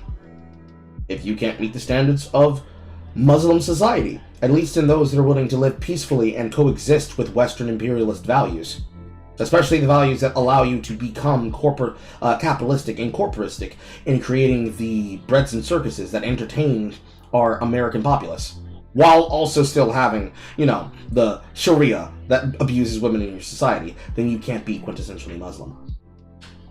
And I'm speaking from the position of non-ethno-religious status.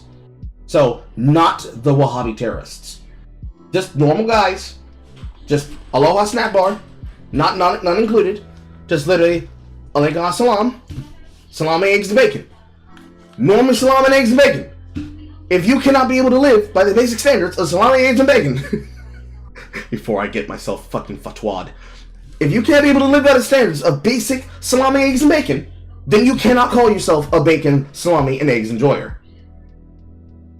That's all that fucking means. You do have to care about that, because you are creating something that has to be kept up. If you do not keep up a culture, the culture dies. Going out of the example of political example, there are two people here that like Sonic Team's Knights. Whether that be Knights into Dreams, the Knights into Dreams pinball level on Sonic Pinball Party, or Knights Journey of Dreams. Journey of Dreams? Mask of Dreams? No, Journey of Dreams. The quintessential spirit of Knights requires you to actually like the gameplay loop of Knights and ways in which you can try to update it and make it better. The same way that they have done with Kirby over the fucking years with Nintendo. It is entirely possible that you can be able to create something that meets that standard without bastardizing it into something that it isn't. So, for example, the Legacy of Kain. There was a really bad game that was being pushed. I believe it was called Eternal Sun or something like that.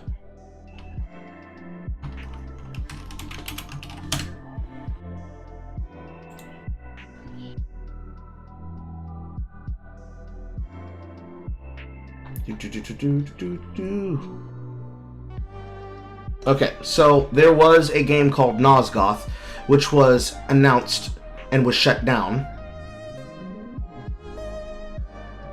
because it was never officially released. It was made in open beta.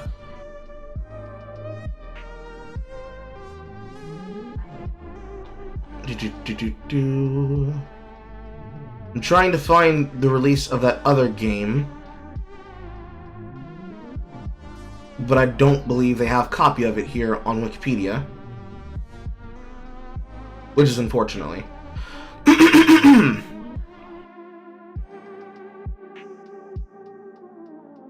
Nope. Oh, wait. Here it is. Legacy of Kain Dead Sun. This game was canceled because it was supposed to be inspired by the gameplay of Legacy of Kain Soul Reaver. And yet, it was completely dog shit. Every single thing about it was bad. Every single thing about it was bad. And so, in making that game, if that had gone through, it would have been a cinematic abortion, the same way that people like myself, that feel a certain way about Devil May Cry, feel about D_MC.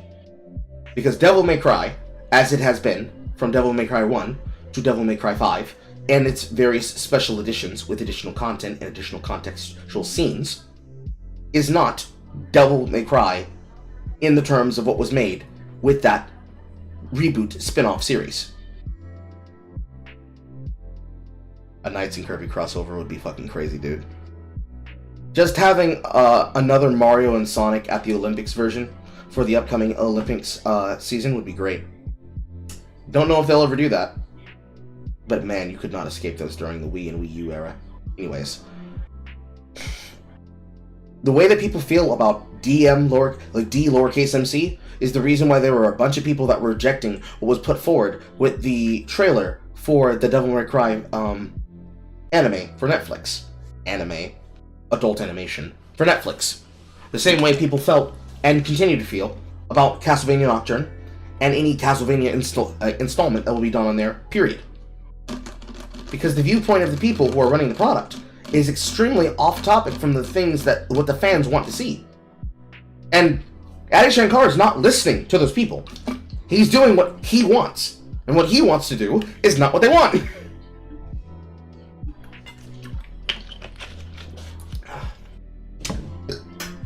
Just because he has the rights and he's bought it does not mean that he is a good custodian for what he's dealing with. And to say that you don't care about that means that under Adi Shankar, if he's allowed to do whatever the fuck he wants, it will die. Because the energy in which he's bringing to the projects that he's getting involved in is on the energy of early M. Night Shyamalan, when he had no direction and was not cooking up what he was doing so with Split or Glass or Unbreakable. I care about the individual. I care about the person who's looking for a way to have a creative outlet. I care about the person who finds inspiration to be a better person because they heard a story of someone like Luke Skywalker. I care about the kid who uses video games as escapism because his life at home is a nightmare. So, if you care about those people, then you would be against the individuals who are outright bastardizing those things to create them into never-ending culture wars where they make money out of outrage content rather than talking about the shit that is actually important. The title of your video is literally Real Life Fake Wizards Exploration on Gatekeeping Hobbies. But the fucking screen cap that you're using for this involves all of the recent rage bait shit. And then, one of the videos you have following up to it is Influencers Are Lying to You, which was the last video in your Pondering series. Then you also have Xbox lost its brand identity, funeral for the Dragon Age franchise, content creation is a scam, Who made these crappy video games? Marvel Rivals is propaganda for China. 5 people who are ruining video games. 4 is, like, number 4 on the list is Jeff Keighley. If you cared about the thing, then you would not have approached it this way. Because it does not sound like that you care about those things. The fuck? No, you're okay. And who the hell am I to tell them that they're lesser than because we don't see eye to eye on make-believe that's owned by a megacorporation? If we don't like megacorporations telling us how to think and feel that we're scum of the earth for existing, it's hypocritical to do that to someone else. Choose kindness instead. Blah, blah, blah, blah, blah, lie to some shit. Choose kindness, guys. Choose kindness. We can't be cruel. It is not the fans that are the ones being cruel. The true fans that are not being cruel. That's wonderful. That's great. But that doesn't change the single fucking thing. Because that means that you are your own worst enemy, because you're not even giving back to the thing that you say that you want to be involved with. You are in fact acting as the influencer that's deciding to be pretentious as fuck, to then decide what the actual fucking tone policing should be. Which is easily the most useless thing you could fucking do. Disagree, discuss, make friendly. They may never, ever, ever, ever, ever reciprocate. They may not share anything like that. They may not be friendly to you. I'm not saying that they will be. But you can sleep knowing you did the right thing. And you're gonna need sleep because those sandbox carcinogens have done a lot of damage to your DNA. Friends, if you enjoyed this video and you're new here, consider hitting the subscribe button. If you like this video and you don't want to see me again, hit the like button on your way out. Thank you for joining me. This is a very important topic. My fear is that this is gonna go over a lot of people's heads in the comments. And for that... It went over your own head. The fuck you mean? See you there. Until next time, create, innovate, inspire, and for the love of God, cancel Disney Plus. I'm out. That's probably the useless... That's... second useless. The more useless way is to just add to the noise. Yes, people should be kind. Yes, people should be able to effectively be able to articulate their opinions. But the most useless thing that you could do is make a channel full of content that is meant to be criticism of the things that you think do not make up the basis of the problems you want to fix. But then actively have opinions such as review bombing is not real. And the opinion that you just said about gatekeeping hobbies. But then also feel that you can have a position that starts out with clickbait, effectively, about influencers lying to you. Because at that point, you are a salesman. And as a salesman that is trying to make as much product as possible for people to consume and buy, I have to be able to trust that you have your finger on the fucking pulse. Your hand isn't even on the body. You're putting your hand inside of an oven toaster saying, nope, nope, this shit is alive, this is hot, this is popping. And that helps nothing. The clickbait certainly doesn't help, because you insert yourself into the zeitgeist at the consequence of people really being able to hear and see if you have something to say that's worth listening to. I say that it's the second most useless thing that you can do, because being nice is not enough. It's not about being nice to people who are bullies to you and trying to find common ground. It's about establishing, do you want there to be a building to even live out of? The building is the space in the conversation. Do you even want there to be a building to live out of? If yes, you can come in and help us with the process of what has to happen after we start the rebuilding. Because we cannot rebuild the spaces that we're a part of. You have to find like-minded people that you can allow bygones to be bygones with. And all of the other fucking coal posters that exist that are burning it all down because they're just coal, baby, churn, coal. Once it's all burnt down, the ground is salted, and we begin to rebuild naturally from where we had to start from. Then, from there, when everybody else is now scattering to find their next hit, their next source, or their next content idea to exploit that base for, you can be able to know who is and who is not on your side.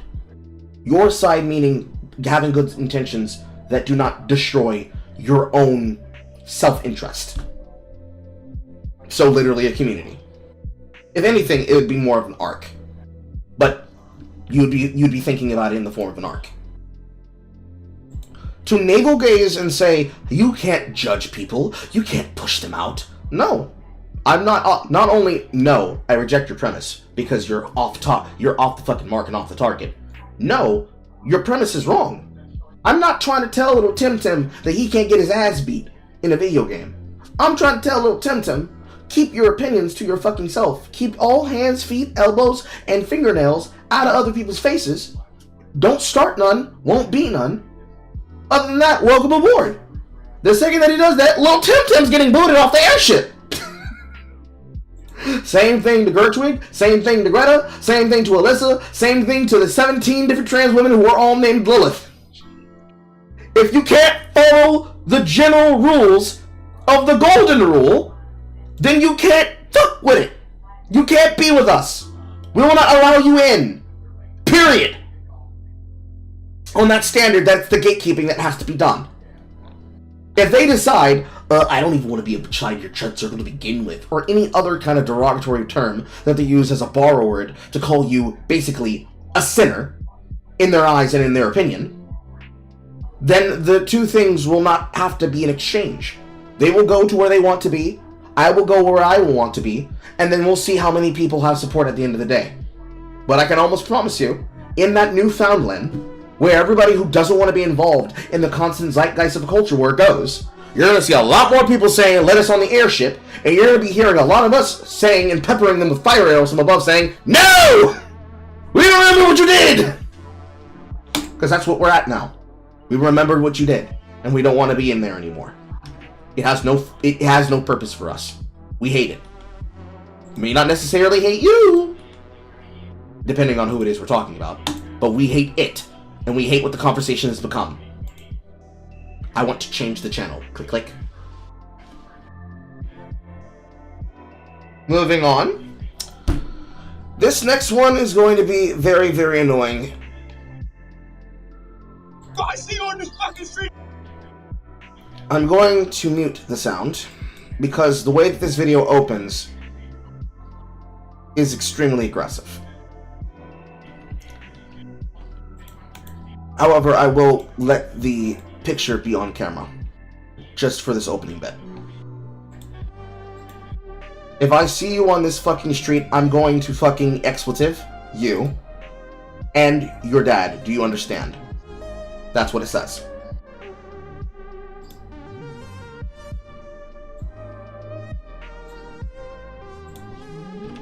Alright.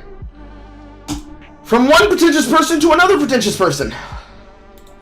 If what you just saw made you uncomfortable in a way that you're sensitive to, you may not want to watch the rest of this. The rest of you, if you can stomach it, please watch this because I want the whole world to know this guy's name.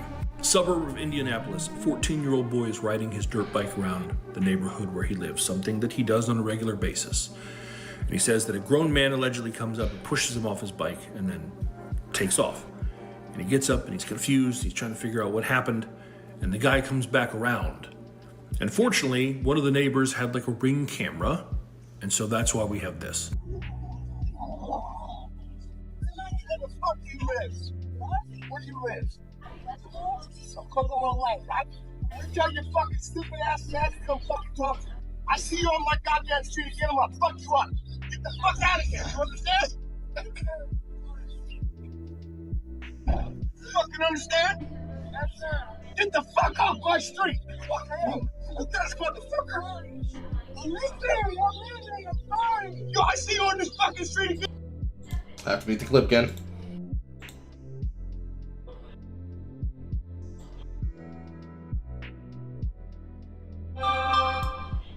Okay, that part should be safe. You understand? Get the fuck on this bike and get the fuck out of here! Right fucking now! I'm gonna see you on this fucking street again, man. Huh? Am I gonna see you on this fucking street again? I'll fuck your dad up, man, you stupid fucking homo. You're under. Yep.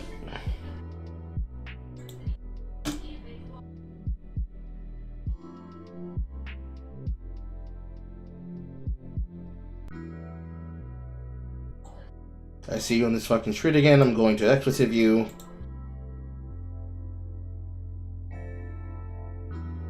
And the clip keeps going. Don't show me a fucking ball. You expletive. Okay. Before anyone even thinks about putting in the comments, like, well, what did that kid do? What if he was being an asshole? This guy came at that young man screaming and cursing and angry and violent. And when he told him, get the fuck off my street, that young man's response was, yes, sir. Could not have been more respectful. And then that prompted that guy to get out of that truck and do everything else. To stand over a crying, bleeding child and tell him, I'm going to kill you and your father. If this was my son and you sent me this picture with the story of what you just saw unfold, I'd be looking at an attempted charge right now. Pause. So, for nobody who has any context of who this individual who is on the screen is, this is Tizzy Ent. This is the best example I could probably provide of an individual who uses salacious stories like this to be able to bring attention to himself and others to get positive coverage for what is an easy, open-shut example of antagonizing people on the internet, and then having the entire internet behind him to say, listen buddy, you're in the wrong place, buddy. This story is horrifying, but unlike the other guy, we'll have to follow this up with one of the examples where he was extremely embarrassing. However, for context, this individual, this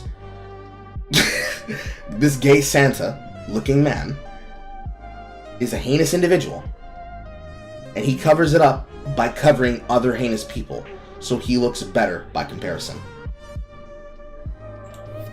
Like, someone would be on a ventilator. And from what I understand from what the mother posted, if the father wasn't 2 hours away, that might have been a problem here. Fortunately, by the time Dad got back, this guy was already arrested. And by this guy, I mean Jason B. Harrell. Actually, let's get an updated picture. There you are, you fuck, in your mugshot, which is so well deserved. You know what's interesting is the police came and talked to this guy and arrested him before they had seen that video. And it seems not only did the police not know there was a video, the guy didn't either, because he denied pushing and or hitting the child, though admitted to yelling at him. So not only are you the kind of coward who goes after a child, who threatens to kill them, threatens to kill their father, uses homophobic language, not only are you that, but you're also a fucking liar. Now already he was looking at intimidation with threat to commit a forcible felony, which is a level 6 felony, and 2 counts of battery resulting in bodily injury, but that was before the police saw the video.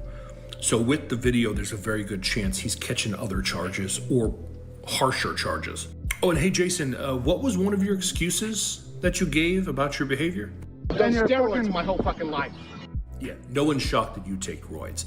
But considering that this guy's been arrested, why would I make this video? We don't need to identify him. What's the reason for this video from me? Well, you see, when the mom posted this on Facebook, she listed a few things about Jason. That he has a company named J. Harrell's Plumbing, and he's supposed to be a pastor. That guy's a minister, allegedly. Also, his wife, Tammy Harrell, or Long, she goes by, works for the city, and according to her son, has threatened to hit him with her car before. So, like, your whole family is fucking garbage. And I'm making... And now you get to the point of why it is there. Tizzy Entertainment, in choosing to talk about news reporting, decided to go one step further, and instead of just simply, here's what this guy did, here's what they have done, here's how they're being punished for it, open Clay's story. So, like the Advocate, how she wants to cover the Chelsea cheating wife story, and instead of doing it the way that they had done, where this is about someone actively just basically trying to get it with evil, Tizzy Entertainment's deciding to go the other route as, you know, the sex worker Savannah does, and is trying to do explicitory life ruination and doxing. This is the kind of trash this individual is. So, in context to what we just watched, hey Wizard, am I allowed to gatekeep this person out of polite society? I don't think I want this kind of person in my fucking nation state. Am I allowed to do the things that you claim that I shouldn't be allowed to do to him? Ultimately, the answer is no. I shouldn't be able to. But you know, there's multiple things that created rules that dictate whether or not we're allowed to do something like that, and I'm pretty sure that's one of the things we're not supposed to do as content creators with our channels. This video because I want the whole fucking world to know it. I want everyone to know your name. I want everyone you ever encounter to know that you did this, to know that this is the type of person you are. I don't want you ever setting foot in a fucking church again without this shit following you. Congratulations. I'm gonna make sure the whole world knows what you are. Alright, so moving from there, I show you that to show you another one.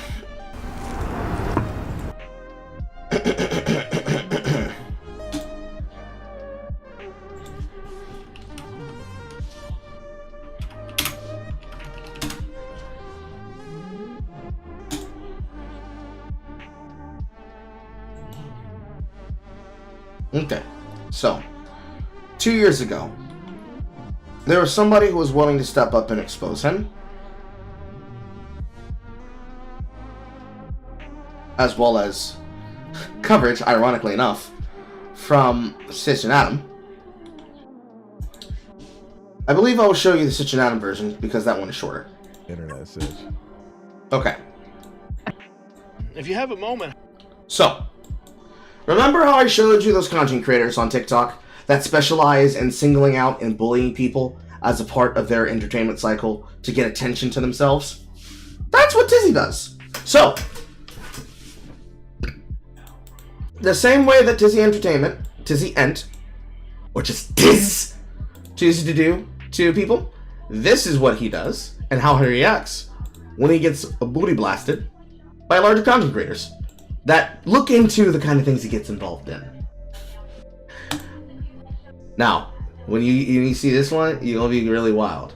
The title of this is Tizzy is a TikTok psychopath. How is he not banned for attacking a 10-year-old child? Let's watch. If you have a moment, hop over to Iona Loves Sean XX. She's one of those people who thinks the internet exists so that her 10-year-old ass can say whatever she wants with no repercussions. She did make her account private because she was afraid of her. You heard that right, chat. A grown man. I really hate for years how many times somebody said,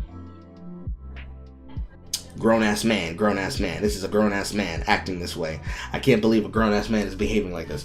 But this is a grown-ass adult, a grown-ass man, beefing with a 10-year-old kid on TikTok for attention. Real shit. Everyone coming to visit her. So my suggestion is you could send her a friend's request. And yes, he is actively he was actively, and still sometimes to this day, actively directs people to go harass other content creators, especially when they engage with him in some interaction where all they do is they post a comment where it's like, I don't approve of your content, and he actively sends them to go harass them. Then bomb her page once she accepts. You can simply report her account. But I think it's a good lesson to learn that you can't just say whatever you want and not have repercussions. So this guy who's so Tizzy here, who's so bothered by someone who he knows is 10 years old, is a 10-year-old child, okay, who's doing this to him, instead of blocking her, he's like, I want you to swarm her page and attack her on the internet. A 10-year-old child. Her account was called Iona Loves Sean, and it's all about how she's obsessed with her boyfriend, Sean, even though they're 12 years old. Well, today, I found Sean. No wonder you're getting called a pedo, dude. You're trying to track down 12-year-olds online. How are you so good at finding 12-year-old boys, Tizzy? That's what I want to know. The answer is because his content relies on it. Okay, let's Now, watch. because this drama is technically 1 year-ish old, it'd be slightly out of context if it weren't for the fact that this is something that basically he tried to bury. So this is relevant for the purposes of the Lolcow that we currently see ahead of us. I've been shown and been given a lot of Lolcow material this week, so I'm just filtering it through, just getting it on out. This is a video. Now, this is Tizzy, the guy, one of the guys who was making it his job to basically destroy Sarah's life here. This is some past behavior of Tizzy that'll kind of let you get some insight into his character. Okay. Right. We're just gonna let you guys see this for yourselves, right? What's he got on his shirt there? Oh my God! It's a gun. It is. Assault rifle there, right? It's a weapon of war on his shirt. Right there, yeah. Everyone, if you have a moment, hop over to Iona Loves Sean XX. She likes to come up with my videos and comment that I'm a pedophile, which I take a slight issue with, considering I'm a father and an uncle, and that shit disgusts me. She's one of those people who thinks the internet exists so that her 10-year-old ass can say whatever she wants with no repercussions. She did make her account private because she was afraid of everyone coming to visit her. So my suggestion is you could send her a friend's request, then bomb her page once she accepts. You could simply report her account. But I think it's a good lesson to learn that you can't... All these things that he's suggesting on TikTok, by the way, are illegal to do. It is against the terms of service because, of course, that's obviously targeted harassment and stalking behavior. Usually that would automatically get your accounts closed, but he's a priority creator. As you can see there, the holier-than-thou attitude just covers up the slime underneath. Can't just say whatever you want and not have repercussions. Have a great day. Hi, everybody. So the other day I posted a video about a young girl who decided to jump on my videos and leave comments about how I'm a pedophile. And when I approached her about it, she was like, I don't give a fuck, I can do what I want, I can say what I want. And I was like, cool. And I sent you all to pay her a visit, and many of you did, and thank you for that. Well, her account was called Iona Loves Sean, and it's all about how she's obsessed with... Okay, well, hold on. I can't believe you didn't pause it. So that was the first video. Now we're in the second video. So Tizzy here is being accused of being called... Some 10-year-old is apparently leaving comments that he's a pedophile, right? Right. So I looked this up because I'm like, wait a minute. How does this work?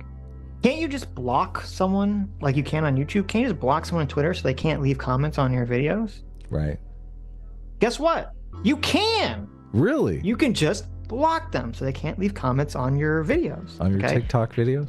Right. So this guy who's so Tizzy here, who's so bothered by someone who he knows is 10 years old, is a 10-year-old child, okay, who's doing this to him. Instead of blocking her, he's like, I want you to swarm her page and attack her on the internet. A 10-year-old child. So ridiculous. Oh my God. Look, if I ever have an idea this retarded, I want you to step in and save me from myself. Jeez. Who is this guy's friend? Like, who doesn't say, listen, dude, you're 50 and you're beefing with a 10-year-old online? Yes. This is insane. This just makes you look like a moron. What the fuck?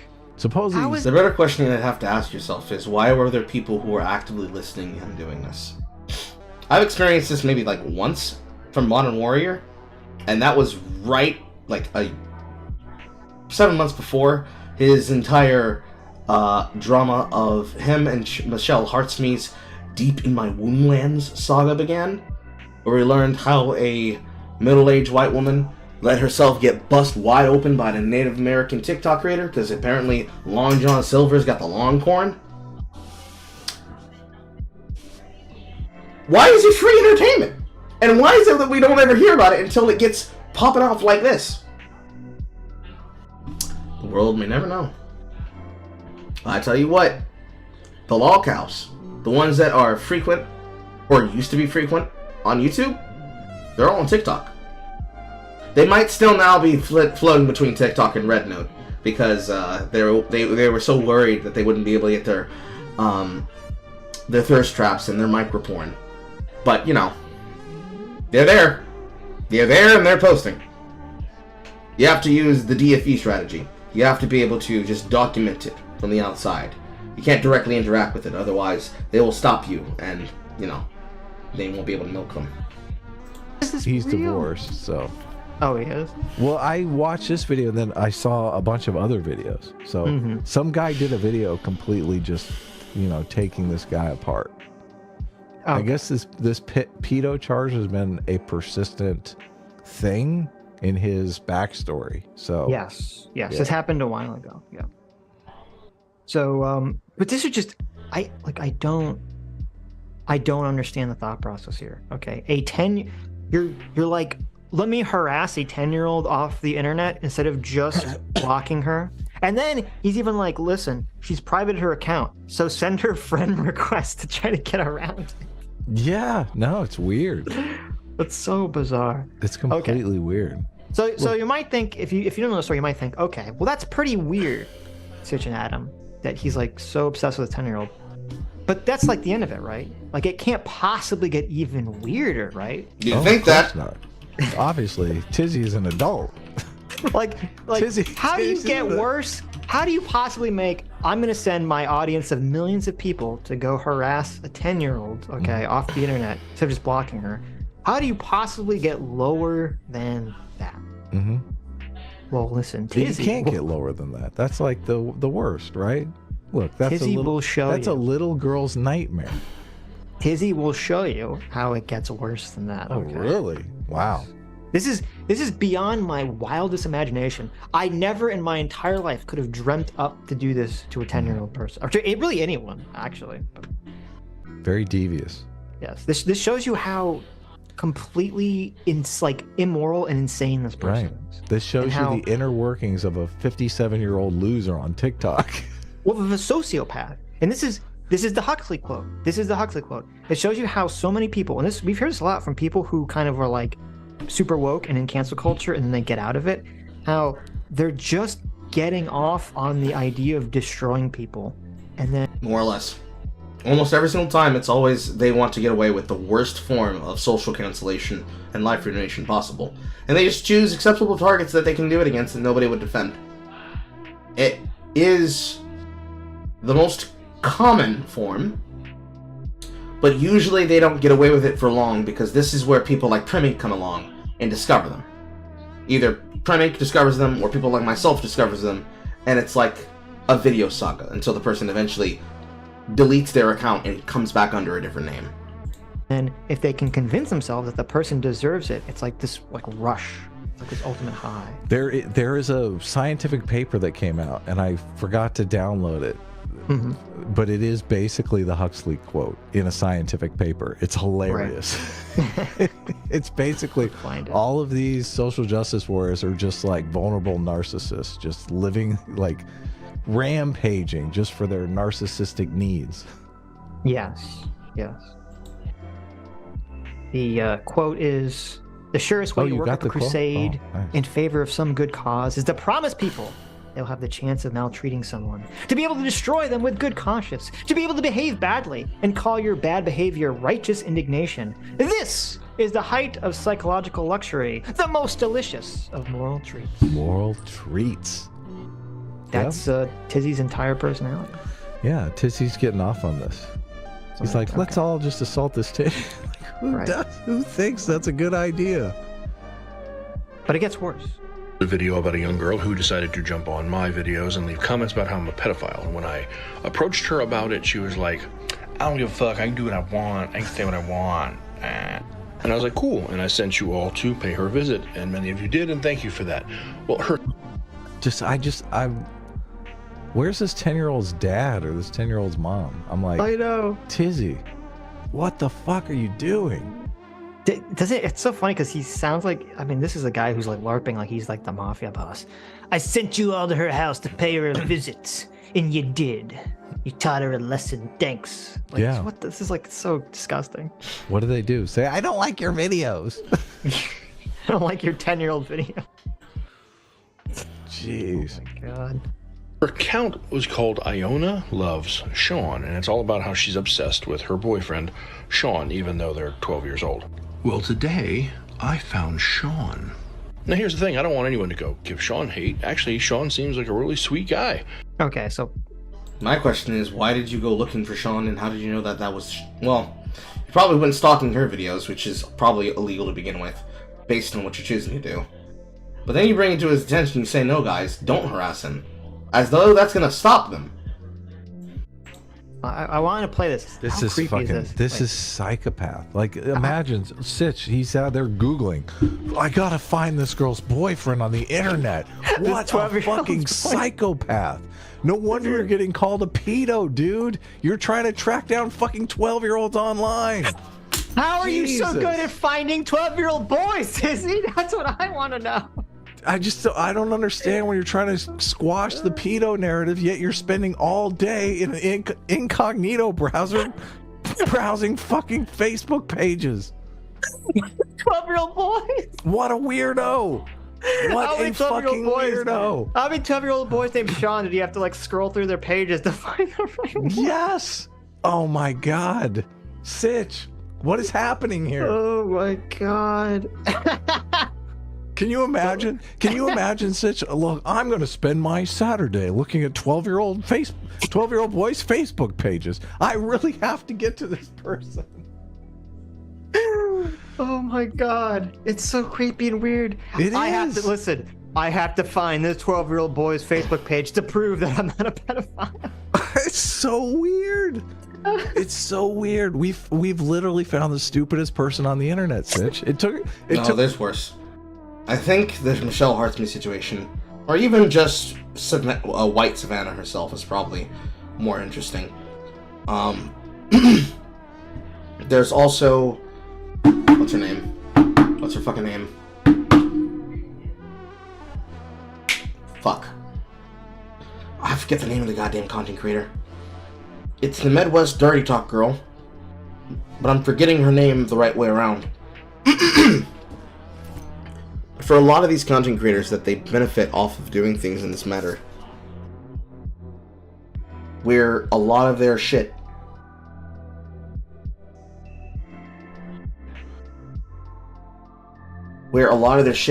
is about their social media influencer marketplace empire being contested by like one guy with an Ego Vegeta profile picture, mogging them in their comment section. This is probably one that's less weird in the sense that we know why he's upset. It's just the level in which he goes to going over this, the entire structure of all of it. It's like enjoyable to a level that usually the commentary community is only privileged to be able to see. This is usually Kiwi Forms level shit, where if Sitch and Adam hadn't been made aware of this by people like JMac, I'm pretty sure JMac probably put them onto this, simply to be humored by how they would react to it. This would be something like horror bringing it to me. Or just me bringing it up myself and wanting people to see it. Took us 3 years, but we found him. It's like...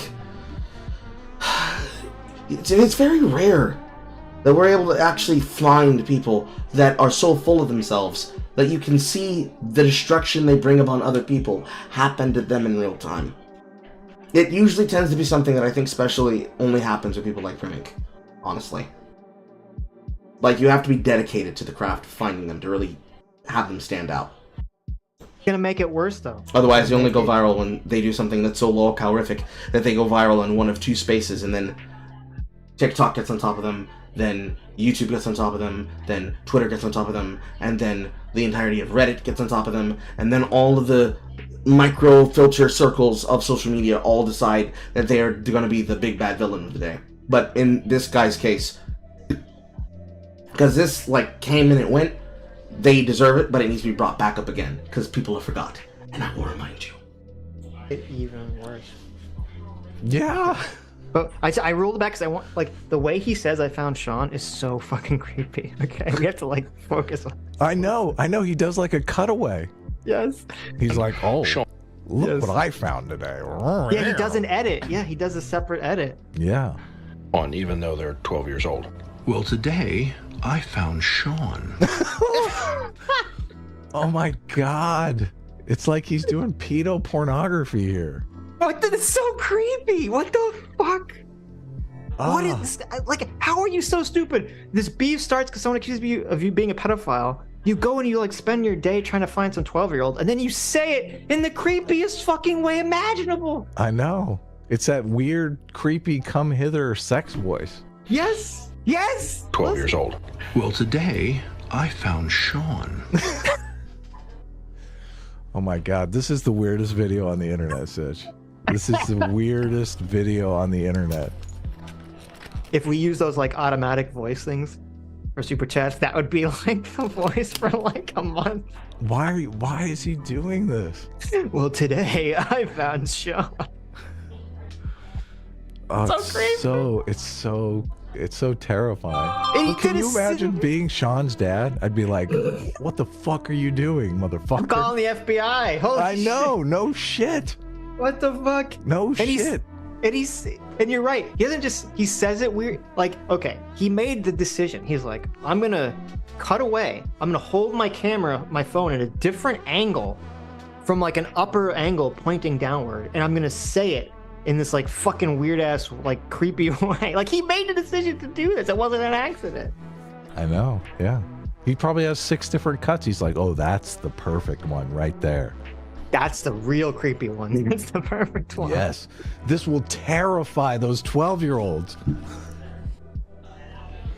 My God. Put the phone down. Put the phone down. I'm shocked that he wasn't wearing a shirt with Peter on or something. Look, the Chinese Communist Party has a whole division devoted to this guy. He's like, the blow is video stuff. Yeah. Now, here's the thing. I don't want anyone to go give Sean hate. Actually, Sean seems like a really sweet guy. If anything, I think Sean deserves better. Well, first of all, so he finds this guy, this 12-year-old, and he looks on his page long enough to determine that he thinks he is a sweet person. well, he's also sizing him up attractive-wise. Yes. The description. I'm not necessarily interested in their dialogue of it. It's more like he's trying to tell them don't harass him, but like I said before, they will harass him. So no matter what they do, it's going to still be bad. Around the age of 12, lovely young ladies who are also nice. So why don't you hop over and pay Sean a visit? That is, if you like good-looking young men with chestnut brown hair who also have Australian accents, and maybe explain that he deserves better than someone who's nasty on the inside. That's so wrong. That's What the so fuck? wrong. What is wrong with his brain? Yeah. Like, I can't even put myself. So, more or less. Wonderful divorcee. Regular business of going on the internet. Harassing content creators that he finds on the internet. Framing himself as an individual who has your intentions, your best intentions at heart. Just short updates where he likes to antagonize people. Just as bad as the people he chooses to antagonize. Just as bad as the people he chooses to antagonize. Yeah. So the video for Tizzy is final. Alright. Moving on.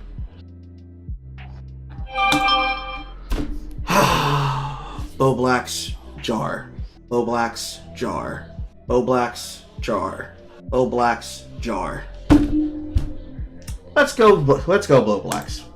Tell me something I don't know, tipster. All right, chat. I want to talk about something with you that I've been kind of hesitant to talk about up to this point, to be completely honest. I really felt like I didn't have a whole lot to say in regards to this particular situation. But having said that, I've admittedly gotten a little bit frustrated, and as a result, I feel the need to say something, just kind of vent my frustrations. What exactly? Tipster having an opinion, and it's supposed to be good? Oh, man. What am I talking about? Talking about Bo Black's chat. Excuse me. Good old Bo. Now, I want to preface this by saying, if you're expecting this to be a Bo Black's bully stream, it's not going to be that. If you're expecting me to shame him for coming out as non-binary or doing sex work, it's not about that. I'm not doing any of those things. I'm just a little bit fucking frustrated with Bo Blacks right now, because I have shown this guy a lot of grace, considering how much of an asshole he has been to me over the course of the past couple years. I've shown this guy a lot of grace behind. I have no context to how much Tipster has been fucked with by Bo Blacks, but I have to assume it's enough that even the commentary community would have recognized it. For context, I'm gonna have to rely on Horde to tell me, since this was one she brought me. In the scenes, and in response, he's just kind of been an asshole, and it seems like he really hasn't changed all that much. If you're not familiar with the Bo Blacks drama, I'm gonna try to summarize it as best as I possibly can. Basically, sometime around last summer, Boblax got outed for basically lying about having BPD. It was discovered through that he was dishonest with a lot of people about a lot of things. Apparently at some point he had recorded somebody without their knowledge and planned on doing this like big expose stream on them, and that didn't really work out. But the long and short of it was, a lot of people had realized that Boblax wasn't super honest with them about a lot of things. In fact, one of the things that they realized that Boblax wasn't honest to them about involved me. Boblax, when I left the commentary community, was one of the last commentary creators that I still had a friendly relationship with. And basically, Boblax and I had a conversation with one of my friends known as Keffels at the time. And it was a good conversation. Ah, yes, the Keffels, yes. You were covering for Keffels, yes. You know, it started out a little bit hostile, but I thought it was a good conversation at the time. Essentially, I was trying to be like a mediator for the two of them to try and resolve some issue. He did bully streams on Tipster for solely a year. So, when you say, I know this is a word that the commentary community often uses. When you say bully stream, when he says bully stream, is this like when Boblax was supposed to be defending himself? When he was getting pressed by lyrics? And it was just him playing full context videos with absolutely no editing whatsoever as like a defense mechanism for himself? Or they spend the entire stream focusing on just... Basically, they put you in their limelight, and anything cringe, dumb, weird, or could be talked about, they just focus on it, and they just rail you over and over again.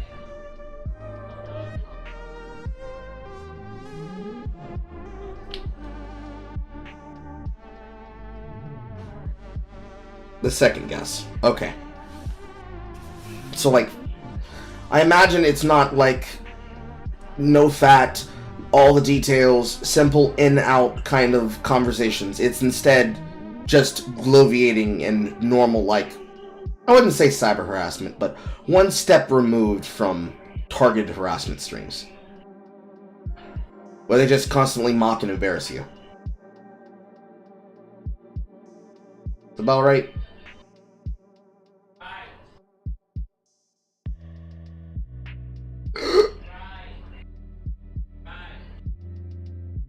No, it was harassment. Okay. They had together. At the end of the conversation, it seemed like things went well, both publicly and privately. Everybody who left that conversation feeling pretty happy. But a lot of people, whether it was like the viewers in the commentary space or other creators in the commentary space, they saw that as a backstab of me towards Boblax, that I backstabbed Boblax in some way. And I remember being like super fucking like weirded out by that. Like how? Like I don't understand. How did I backstab Boblax? And even went as far as me reaching out to Boblax. Sorry, my throat's a little bit irritated. I apologize for the constant clearing of the throat, coughing, stuff like that. But I even reached out to Boblax and I was like, hey bro, like everybody seems like really upset with me about this. They seem to think that I backstabbed you or something like that. And you know, I'm really sorry if it came off that way. You know, I apologize. And he assured me like, no, you know, I'm really happy with the outcome of that conversation. And you know, I think it went really well. And no, I think we're good. So privately, he's telling me that, but publicly, he's allowing people to continue to, you know, basically shit on me for backstabbing him, and eventually even going as far as to basically play into that, like, yeah, he backstabbed me sort of thing, right? So being super dishonest about the whole situation. Now, a lot of the commentary people, the audience and the other creators, they didn't know about the back-end conversations that were happening at the time, but when this whole Boblax being exposed for being dishonest arc happened, I decided to speak out, because I had kind of gotten a little bit frustrated of, like, letting a lot of people, you know, say things about me that were not entirely honest. Like, just to be clear, like, I'm not necessarily saying that I've never done anything that's worthy of criticism. I've said and done a lot of stupid shit in the past, some of which we'll touch on today. Excuse me. Some of which are worthy of valid criticism, okay? I've said and done a lot of stupid shit in the past. But, you know, there have been examples of people either saying that I've done things that either weren't true, or they were dishonestly representing something I said, etc., etc. And one of the main culprits of this is fucking Boblax, okay? Like misrepresenting the situation, about how I backstabbed him and shit like that. So I kind of got frustrated with that, and I spoke out against it. And so now a lot of people who were very critical of me of that particular situation, they're kind of looking at the situation a little bit differently. And they're starting to realize, oh shit, we were kind of lied to by Boblax. That was another example of Boblax being dishonest to us. So eventually there was this whole thing about Boblax, you know, coming out as non-binary. He was a little bit dishonest with the way he came out, claiming that like Nicholas Diorio outed him against his will, which wasn't true. It was very clearly an attempt to play a victim card, which didn't work because everybody knew it wasn't true. You know, I've had my own run-ins with Nicholas Diorio. We have our differences and stuff like that. I wouldn't go as far as to say I'm the biggest fan of Nicholas Diorio, but even I had to come out and be like, bro, that's not true. He didn't out you. That's a lie, right? But there was that situation. Eventually, later on, people found out that he was doing sex work, you know, under his non-binary identity, which I'm not gonna shit on him for. That's fine. You know, I'm a very sex-positive person. If he wants to do, you know, OnlyFans and stuff like that, that's cool. Do whatever you want to do. And I would say the way in which he's choosing to involve himself and how he chooses to do the shit that he was doing, namely the sex work, bro, that's not him doing sex work. That's him trying to, like, weird out the internet and be as fetishistic as he wants to about it. That's him trying to disgust as many people as possible, and doing so in a way that was weird, lame, cringe, and made everybody want to basically run away from him. If for no other reason than because he found joy in doing so. Calling it gay does not even begin to get across how fucking disgusting it was. Now, obviously, as somebody who's a progressive, I don't have any issues with him being non-binary. I'm very much in support of that. Fine. But what's kind of frustrating is it seems like after all of this, after being outed for being dishonest and stuff like that, he still hasn't really learned his lesson, and he's still being just as dishonest as he ever was. He's still being just as shitty as he ever was. There's this whole thing about him being upset that people won't accept him under his new queer identity, but then turning around and continuing to shit on other people for their queer identities and stuff. It's really fucked up shit, and it's a clear indication that he hasn't fucking learned anything. He just hasn't, all right? And that's kind of why I wanted to chime in on this. So I want to take a look at some recent Bo Black's tweets. Let's take a look at them. He says, feeling I came out as non-binary at the worst time in the worst way. Happened during a mental health crisis. Gender diversity discourse online is the most volatile it's ever been, and my gender expression seems to be the least accepted. Feminine type with body hair. Fuck. By the way, feminine with body / facial hair is the end goal. I know I look 100% male right now. Another reason why I should have stayed closeted for longer. Now, he's not wrong about this. Now is a very tough time to come out, especially under a trans identity like non-binary, especially one that's less understood like the one he's describing here. Pause. I don't think that trans and non-binary should go underneath the same banner, because to call yourself anything that starts with the prefix trans requires you to be trying to aim for the standard of specifically being that thing. Transgender male means you are a female becoming male and you're presenting masculine. Transgender female means that you are a male that's then presenting female. That was a nigga in a dress, wearing the dress poorly, with no way of attempting to appear feminine, and then doing so with body hair. That was laziness. I'm not gonna let Bo Blacks hide under transgenderism if he's not gonna do the fucking work and shave his goddamn legs. No. Cope. Not doing it.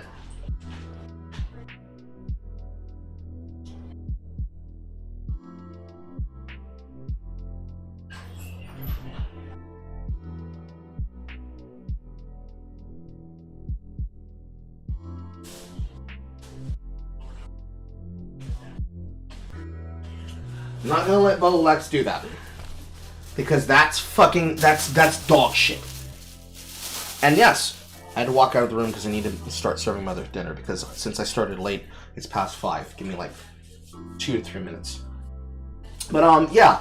He's not transgender. He is clearly playing a fucking social game.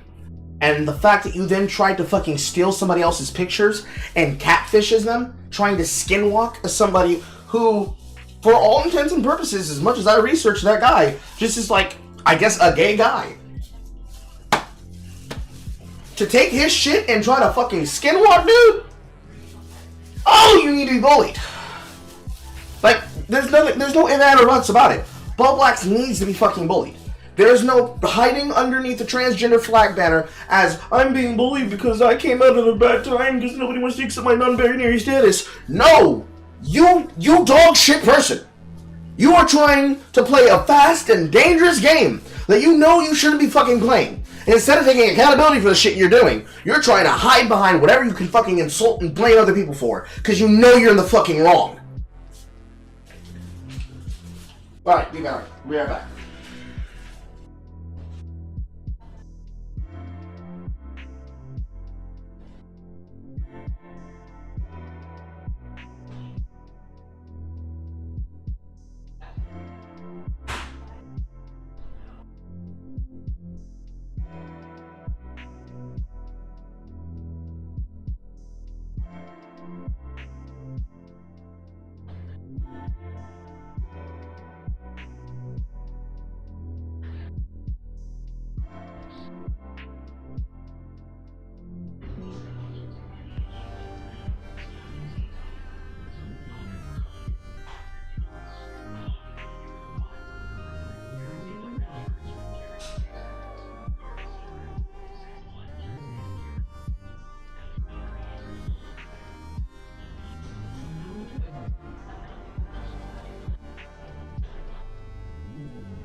Good.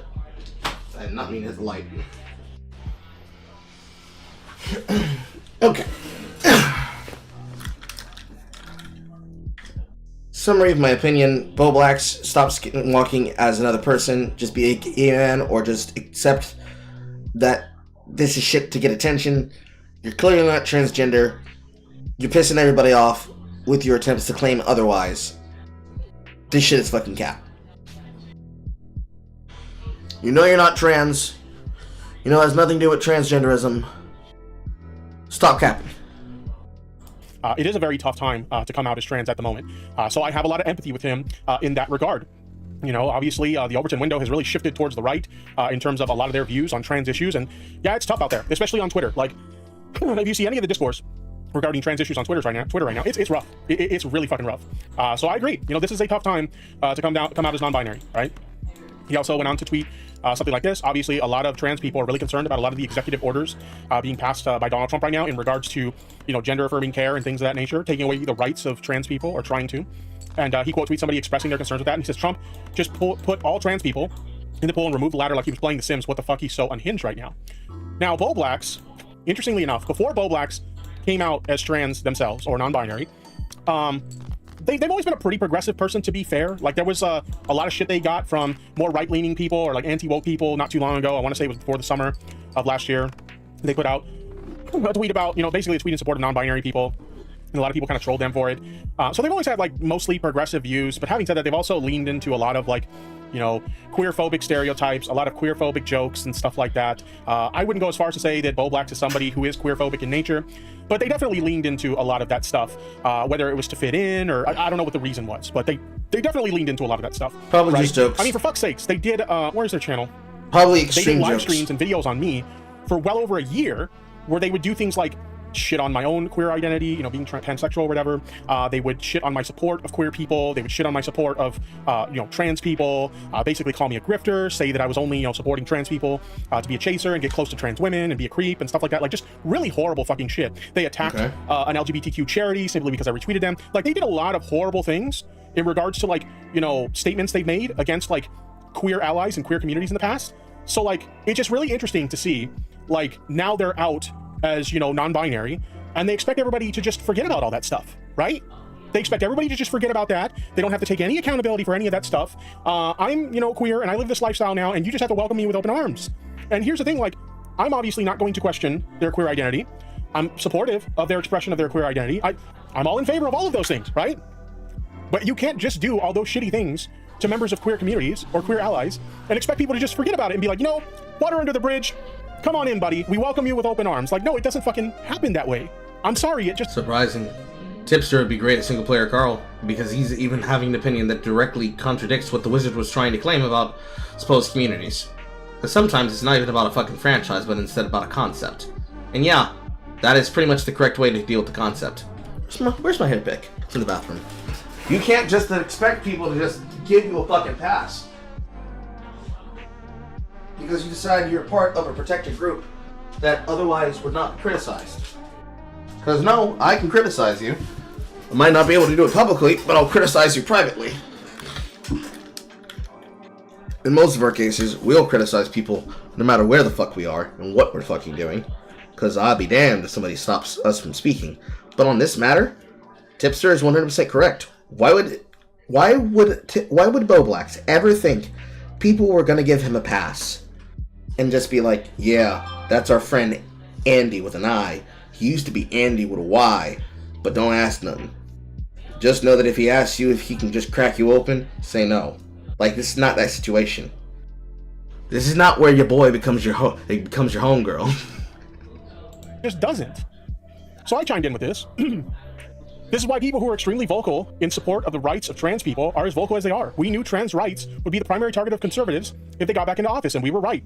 You might have understood that better if you actually had a conversation with me about it, rather than doing dozens of, quote, bully streams about me, where you repeatedly mocked my trans advocacy, made claims that I was a chaser, and attacked an LGBTQ plus charity simply because I retweeted it. But I think that if both of you thought that transgender rights were going to become under fire, that both of you were prognosticating fearmonger shit that was never going to truly fill out the way that you think it would. Is that to say that there are not people that are going to put forth campaigns to try and push for transgenders to be excluded in certain ways? By all means, they will.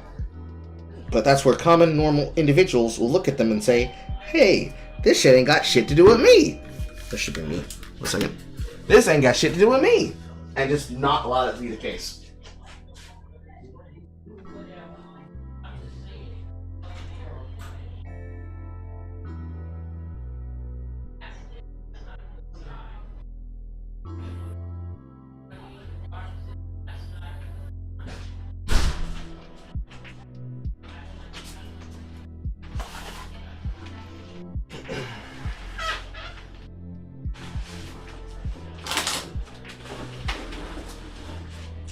The rest of the bottles out of the corner of my room.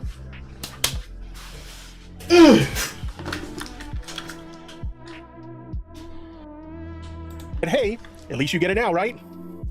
Like, it's insane. It's utter insanity to have that in your past and expect everybody to just forget it because, like, you're non-binary now. Okay, cool. We accept you that you're non-binary. Awesome. But don't you think you have to take some accountability for that shit first? Don't you think you owe some of these people in these communities an apology for that kind of behavior or something? You just expect them to just... It never happened. It's in the past. No, it doesn't fucking work that way, dude. I'm sorry to be the bearer of bad news, but no, it doesn't fucking work that way. And then, this is where things really piss me off to the point where I'm like, I want to say something about this, okay? I'm not going to do like a big content nuke Bo Blacks or a big breakdown of everything that Bo Blacks has ever done wrong. I just want to go kind of off the cuff and vent my own frustrations with Bo Blacks, okay? Seems because fair. of this interaction. So I tweeted out, this was a joke tweet, okay? Did I unintentionally inspire everyone to use this excuse when they get into drama? I genuinely wanted to stop drama content and do other things I enjoyed. But every time one of these people finds themselves in some shit, they play this card. Bo Blacks, Muda, and now Destiny. Now, this was in regards to Destiny on his subreddit, posting his response to a lot of the shit that he recently got into. If you don't know what I'm talking about, I got a video of that on my channel. But as one of the things in his response, he says, I've been trying to move away from covering drama content as it has had an increasingly negative impact on those in my life.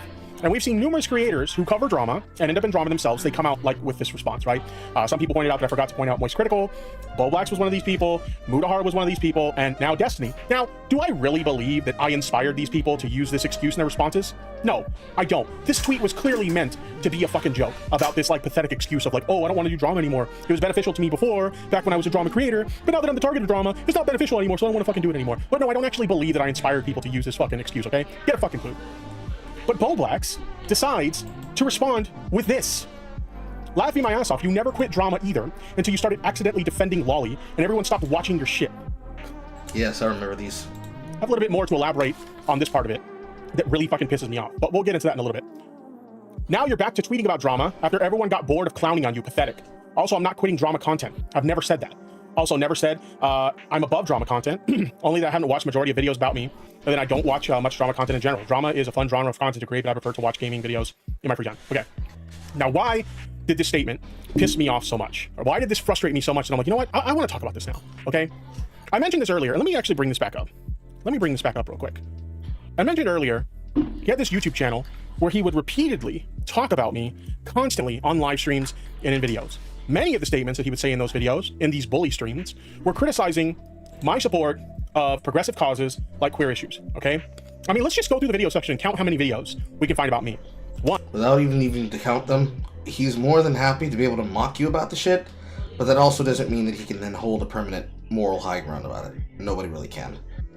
I'm less concerned about that than the other content that Tipster's made, but on the things that Tipster knows that he's 100% in the wrong about, there are plenty of people who could be able to criticize you without needing to bully you for your physical size, your political takes, your association to other people, such as Keffels and others like her with similar viewpoints and progressive standards. And for me, I think the simple standard is that if you're gonna roll around in the fucking mud and play in the mud like a little piggy, you don't get to then act like a permanent victim that's being terrorized by the big bad clout man that's treating you poorly. I'd say for the most part, especially in this recent drama cycle, Tipster's actually been a better content creator than Boblex has. Because Boblex has been playing fucking victim for far too goddamn long. Especially when all of this was put into motion by him, making everybody like have to have an opinion about this shit. No one needed to be involved with this self-discovery that Bobax decided to go on. But no, Bobax decided to make himself the center of attention. Then he got mad that everybody didn't immediately say, "Oh my god, what a hot fairy princess, I want to boink him." Like, it was really weird how he went about doing all this shit. But of course, like I said before, the last time we talked about it, I'm pretty sure it's AGP. So, like, Boblax is actually underneath Tipster. Pause. Boblax is a worse content creator than Tipster right now. 1, 2, where else? 3, 4. This one specifically mocking me for being, coming out as pansexual. 5. 6. This one mocking me for supporting a LGBTQ charity. Same with this one. 7, 8, 9. You get the point. It's just on and on and on. And keep in mind, this is just the videos. There are live streams too. Tons and tons of live streams where for well over a year, he constantly obsessed about me, insinuated that I was some creepy chaser who was just trying to grift on progressive causes to get close to trans women and be a creep to them, right? There's shorts on this shit too. Short videos where he would talk about this shit too. It was non-stop. It was fucking constant. This guy was a complete and utter fucking asshole to me, all right? There's no other way to put it. He was a fucking massive fucking dick, all right? 1 second. I need the fork. Yeah, I can agree with that. I can agree with that. Boblax wanted to use his position as being the Twitter content reader guy to effectively be forever safe from being criticized. And the moment that he did this, a floodgate of permissive description opened where he thought that he would be safe because he identifies as some type of non-binary / transgender. Right? Yet somehow, some way, I found it in my heart when he came out as non-binary. I know what it's like on social media today, what it's like to come out, okay? I see a lot of my friends in queer spaces come out on social media. And it's really not that big of a fucking deal. I will push back on you on this, Tipster. It is not that big deal to come out. Nobody fucking cares, because there's nothing special about it. Because when everybody's gay, nobody's gay. Unless they're a wet noodle. And it's like, it's meaningless. I don't care who you're having sex with. I don't care that you're pansexual. What's your opinion on the content in front of you? Everyone is some type of queer, if you're really being serious at the end of the day. Whether or not you get down some type of way in private is not my fucking concern until you make it public knowledge that I can then give an opinion about. And even then, I'm not going to want to lean into it, unless, of course, you got out of your way to try and inconvenience me somehow. Then I would do so, but only as a joke. But then that wouldn't matter because, like, I only have an opinion that ultimately you can ignore. Like, the entire internet, when it comes to sex politics, has become a fucking episode of Black Mirror. This shit only affects you if you let it. But y'all just let it! See how much they get shit on for it. I see, obviously my own experience with that, and it's not fun, okay? It's not a fun experience to have. So, despite how much of a piece of shit this guy was to me, I reached out to him, and I just wanted to have a chat with him. Like, look, I know how hard it is to come out in this current social media climate, but despite our differences, I support you, coming out as non-binary. We had a brief chat about that and a bunch of other things, and I was nice to the guy. I made it very clear, the boundaries were very clear that we're not friends or anything, but I just wanted to reach out and make sure you're doing okay. And we had a really nice chat. That was one of multiple very nice chats that we had where I was supportive of the guy. We talked about his thoughts on things, his thoughts on his gender identity. Obviously I'm not going to leak anything here, super private. Despite how much of a piece of shit I think he is, I'm not going to go out and air out all of his private business, okay? But my point is, I was very supportive of this guy despite how much of a piece of shit he was to me. There was even one call where I want to say it was an hour or two of me just letting him vent his frustrations about everything to me. And some of them I was sympathetic to. Other things he was venting his frustrations about, I was just kind of like, well, you kind of got yourself into that situation, so it is what it is. But I gave this guy an ear to hear. I was supportive of his own exploration of his queer identity, and I was nice to the dude. I had no obligation whatsoever to be nice to someone who had been such a piece of shit to me.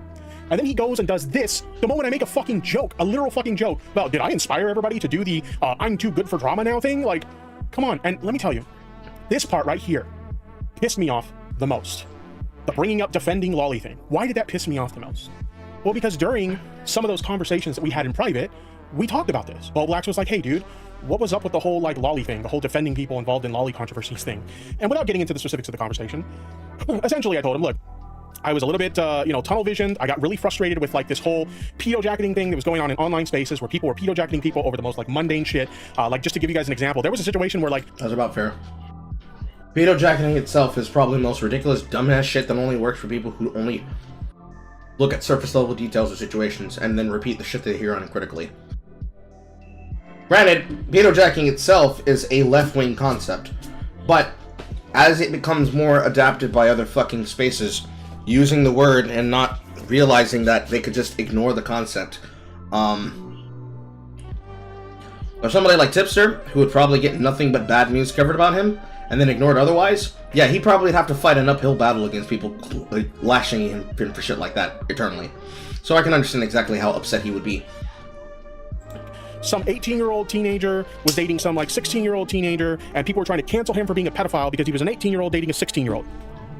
I'm sorry, that's not pedophilia, okay? If you think that's pedophilia, you're fucking stupid, all right? That's not fucking pedophilia. But like, I got so tired of these ridiculous arguments trying to pedo jacket people that I got so tunnel vision about this shit that admittedly, I jumped on some landmines that I didn't need to do. In hindsight, I can admit it was really fucking stupid, but having said that, I didn't have to do that shit. And if you're not familiar with the situation, maybe you're new to my audience, so you're not familiar with these things, there's a few situations that people are hypercritical of me in regards to, quote, defending lolly. Never mind the fact that I never actually defended lolly. I've been very outspoken against lolly, but people have misrepresented me making some admittedly stupid arguments and turned that into Tipster was defending lolly rather than Tipster was defending people and inserting himself into situations that he didn't necessarily need to insert himself into. In hindsight, I was really fucking stupid, and I can own that. I can take those L's. But to elaborate a little bit further on those specific situations, the first one was a situation where a friend of mine accidentally liked an image on social media that a lot of people interpreted to be lolly, and I defended that person because they were a friend of mine. I cared a lot about them, and that's why I defended them. Now, granted, obviously in hindsight, I didn't need to insert myself into that situation. Pretty sure they probably could have handled the situation just fine themselves. I shouldn't have inserted myself in the situation. Even more so in hindsight, I shouldn't have defended them at all, because the moment they got the opportunity to stab me in the back, they fucking did it, okay? Like, they literally like turned on me the moment they thought it was beneficial to them, which doesn't even make sense because it didn't end up benefiting them at all in the long run. And by the way, I'm not gonna name this person because I don't want to give them any fucking juice. Tipster, you said you're not gonna leak shit, and then you're just leaking more and more details while trying to dance around the person's name. At this point, you might as well just say the shit. But if by any chance they happen to be seeing this, I saw your fucking quote tweet or your little cope tweet when I mentioned you in my debate with Bo Blacks where you're like, well, he didn't seem to mind me turning on him in the moment when I told him I was going to do it. There's a big difference between reaching out to someone and telling them, hey, I'm really tired of me doing my streams and people asking me about drama involving you in my streams, so I'm going to publicly distance myself from you just so I don't get asked about it anymore. But in private, we're still cool and we're still friends. And then you go and turn around and start talking shit about me and fucking hit piece videos about me. There's a big fucking difference between that and, hey, I'm okay if you, publicly distance me from me or whatever. Like, do whatever you gotta do for yourself. Like, there's a big fucking difference between that, okay? Let's be fucking real, all right? Since he keeps bringing it up, do we know the person in this situation that he's describing? Do we know who that person is? I imagine it's not Nicholas Diorio.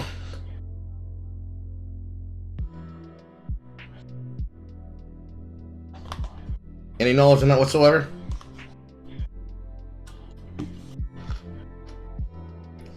If we don't know, it's not a big deal. It's just he keeps bringing it up so much that at this point, I'm just curious. I need to know who it is.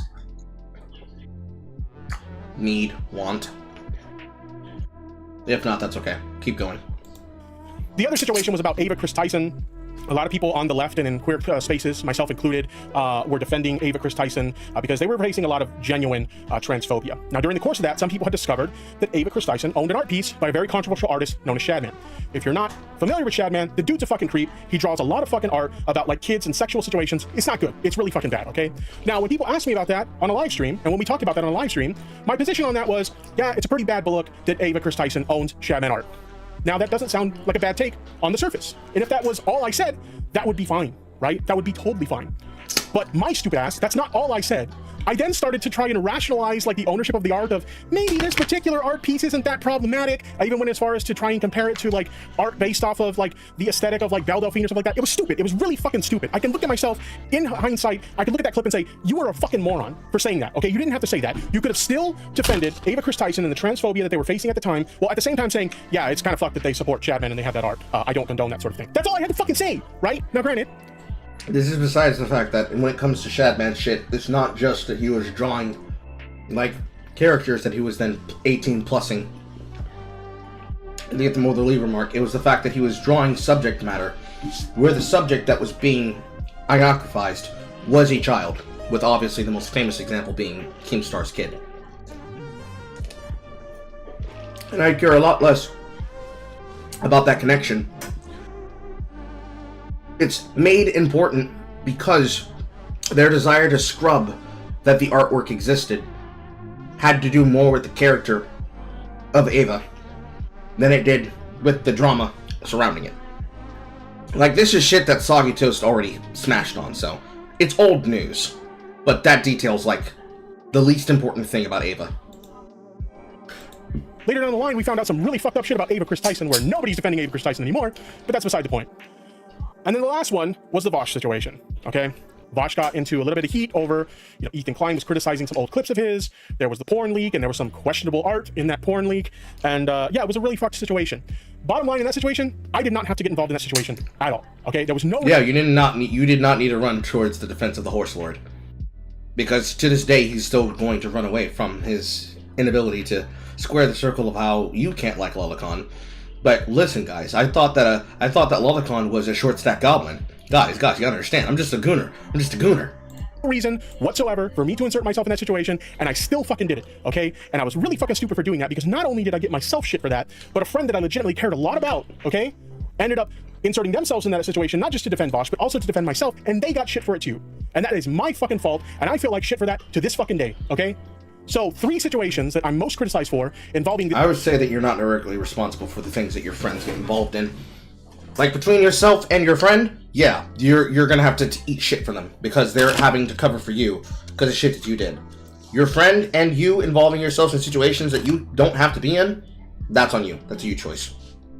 This stupid shit, and I can look in hindsight and say, that was really fucking stupid, alright? That was a stupid thing for me to fucking do, alright?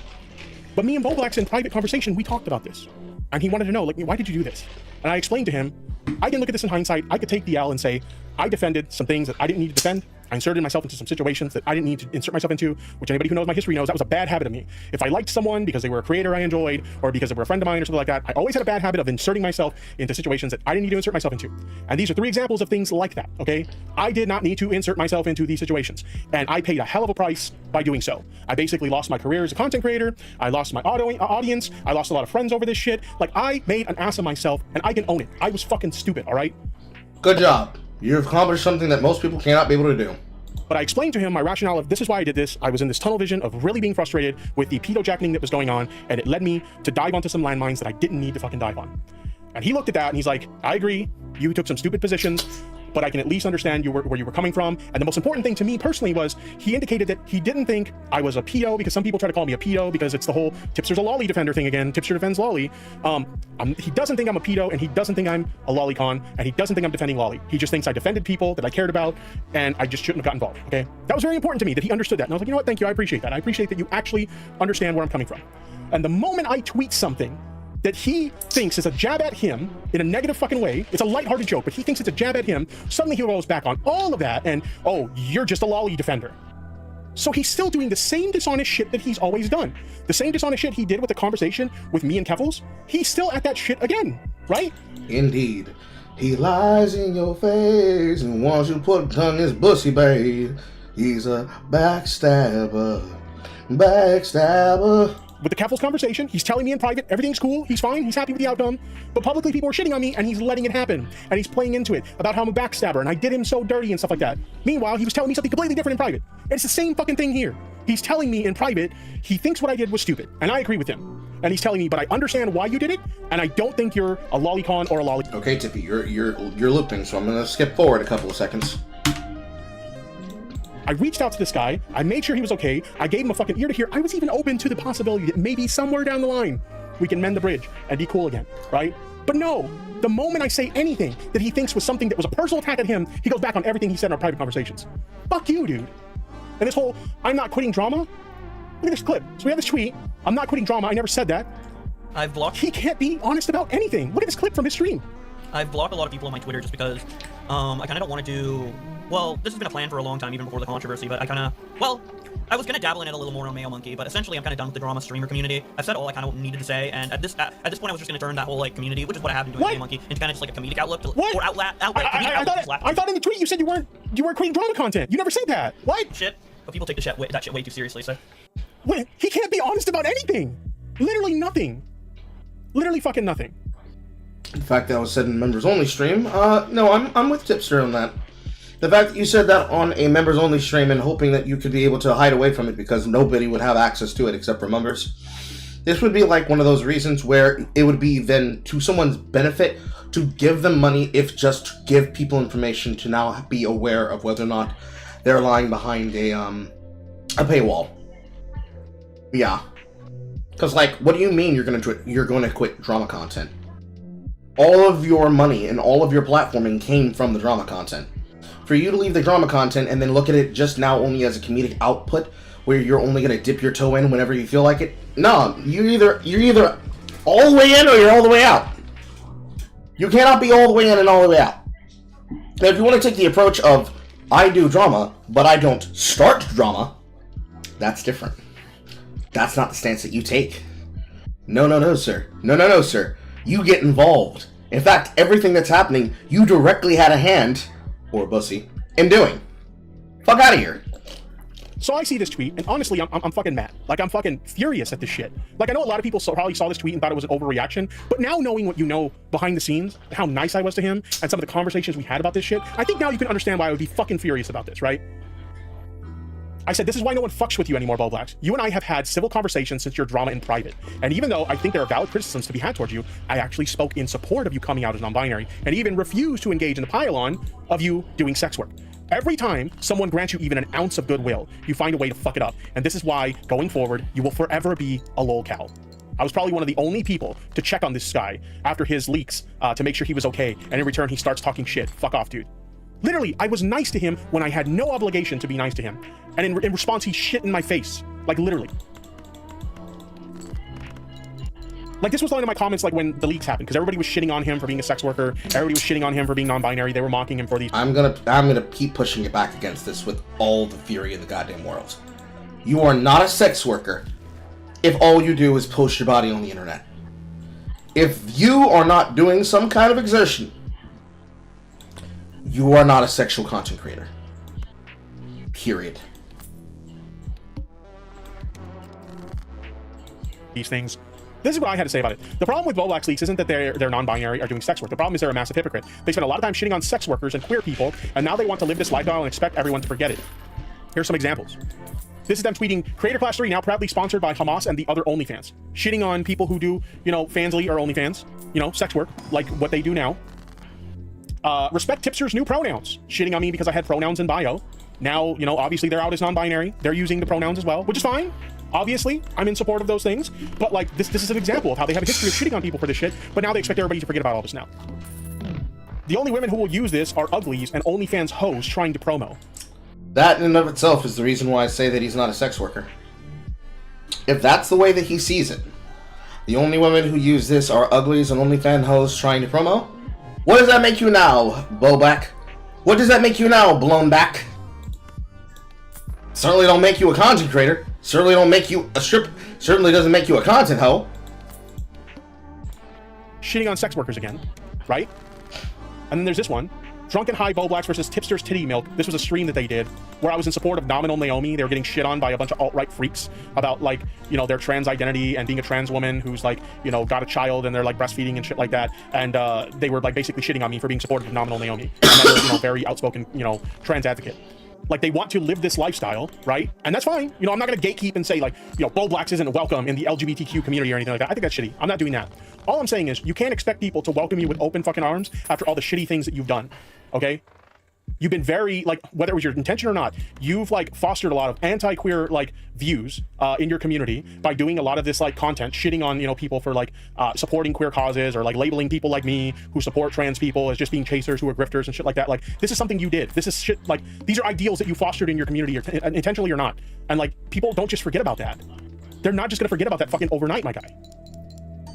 And then this is the most recent one. This is the one where I get set it off the top where I'm like, okay, I'm gonna talk about this.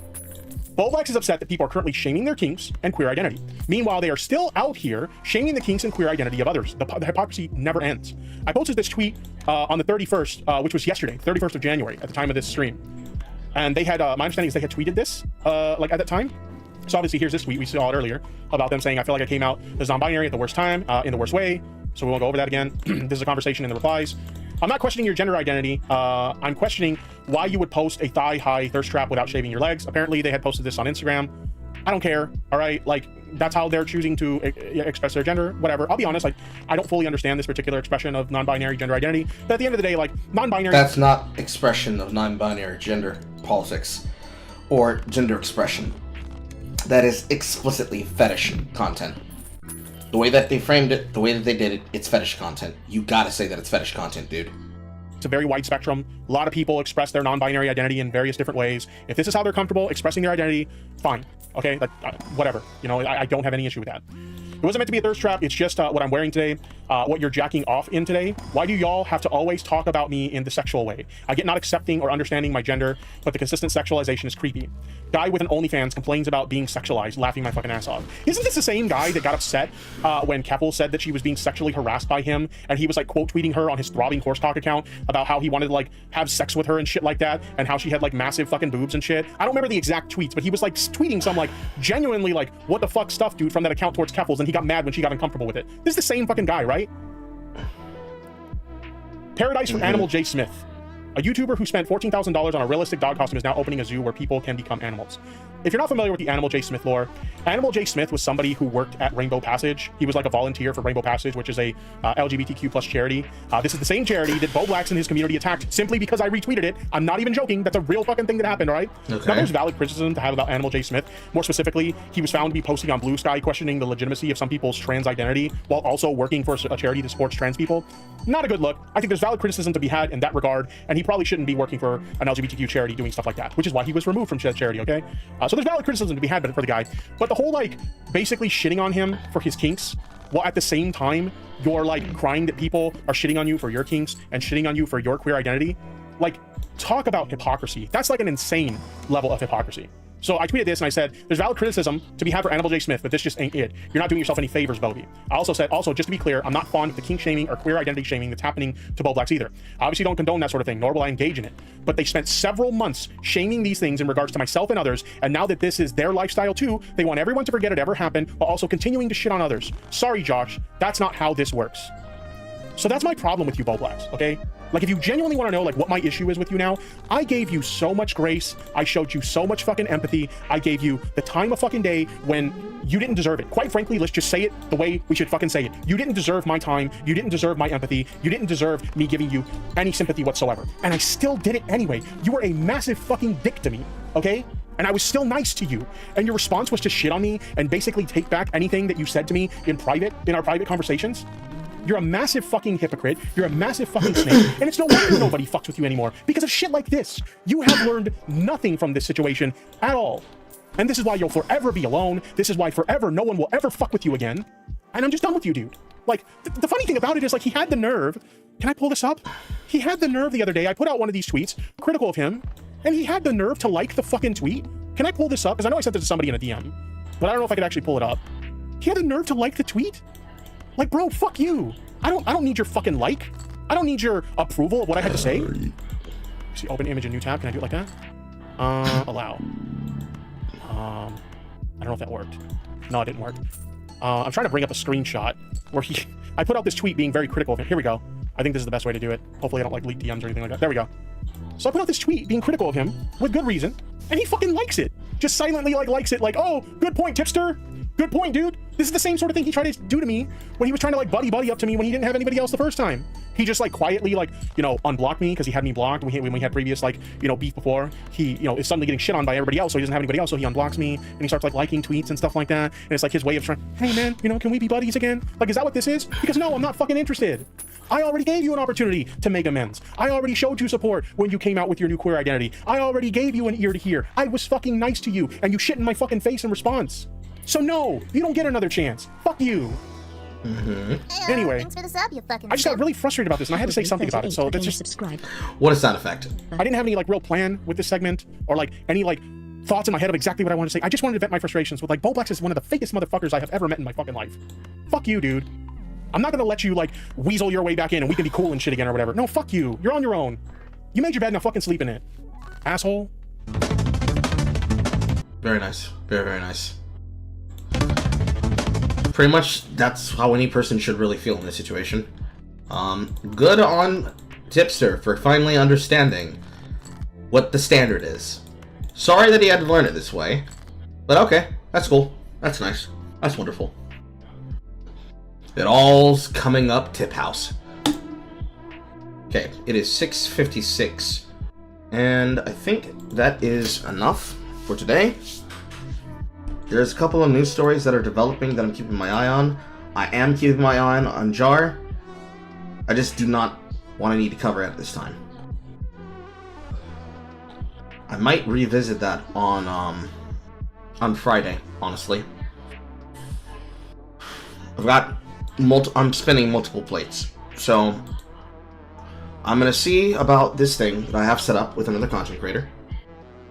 Hopefully, if it can be done this week, it will be done this week, and I will make a post about it inside the server.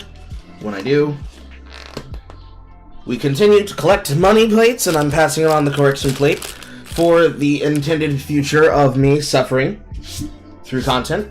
I've got plenty of work and content coming up this month. Hopefully, Jay will take my offer about Kill the Justice League so we can all suffer together. We continue building towards the plot for South of Midnight.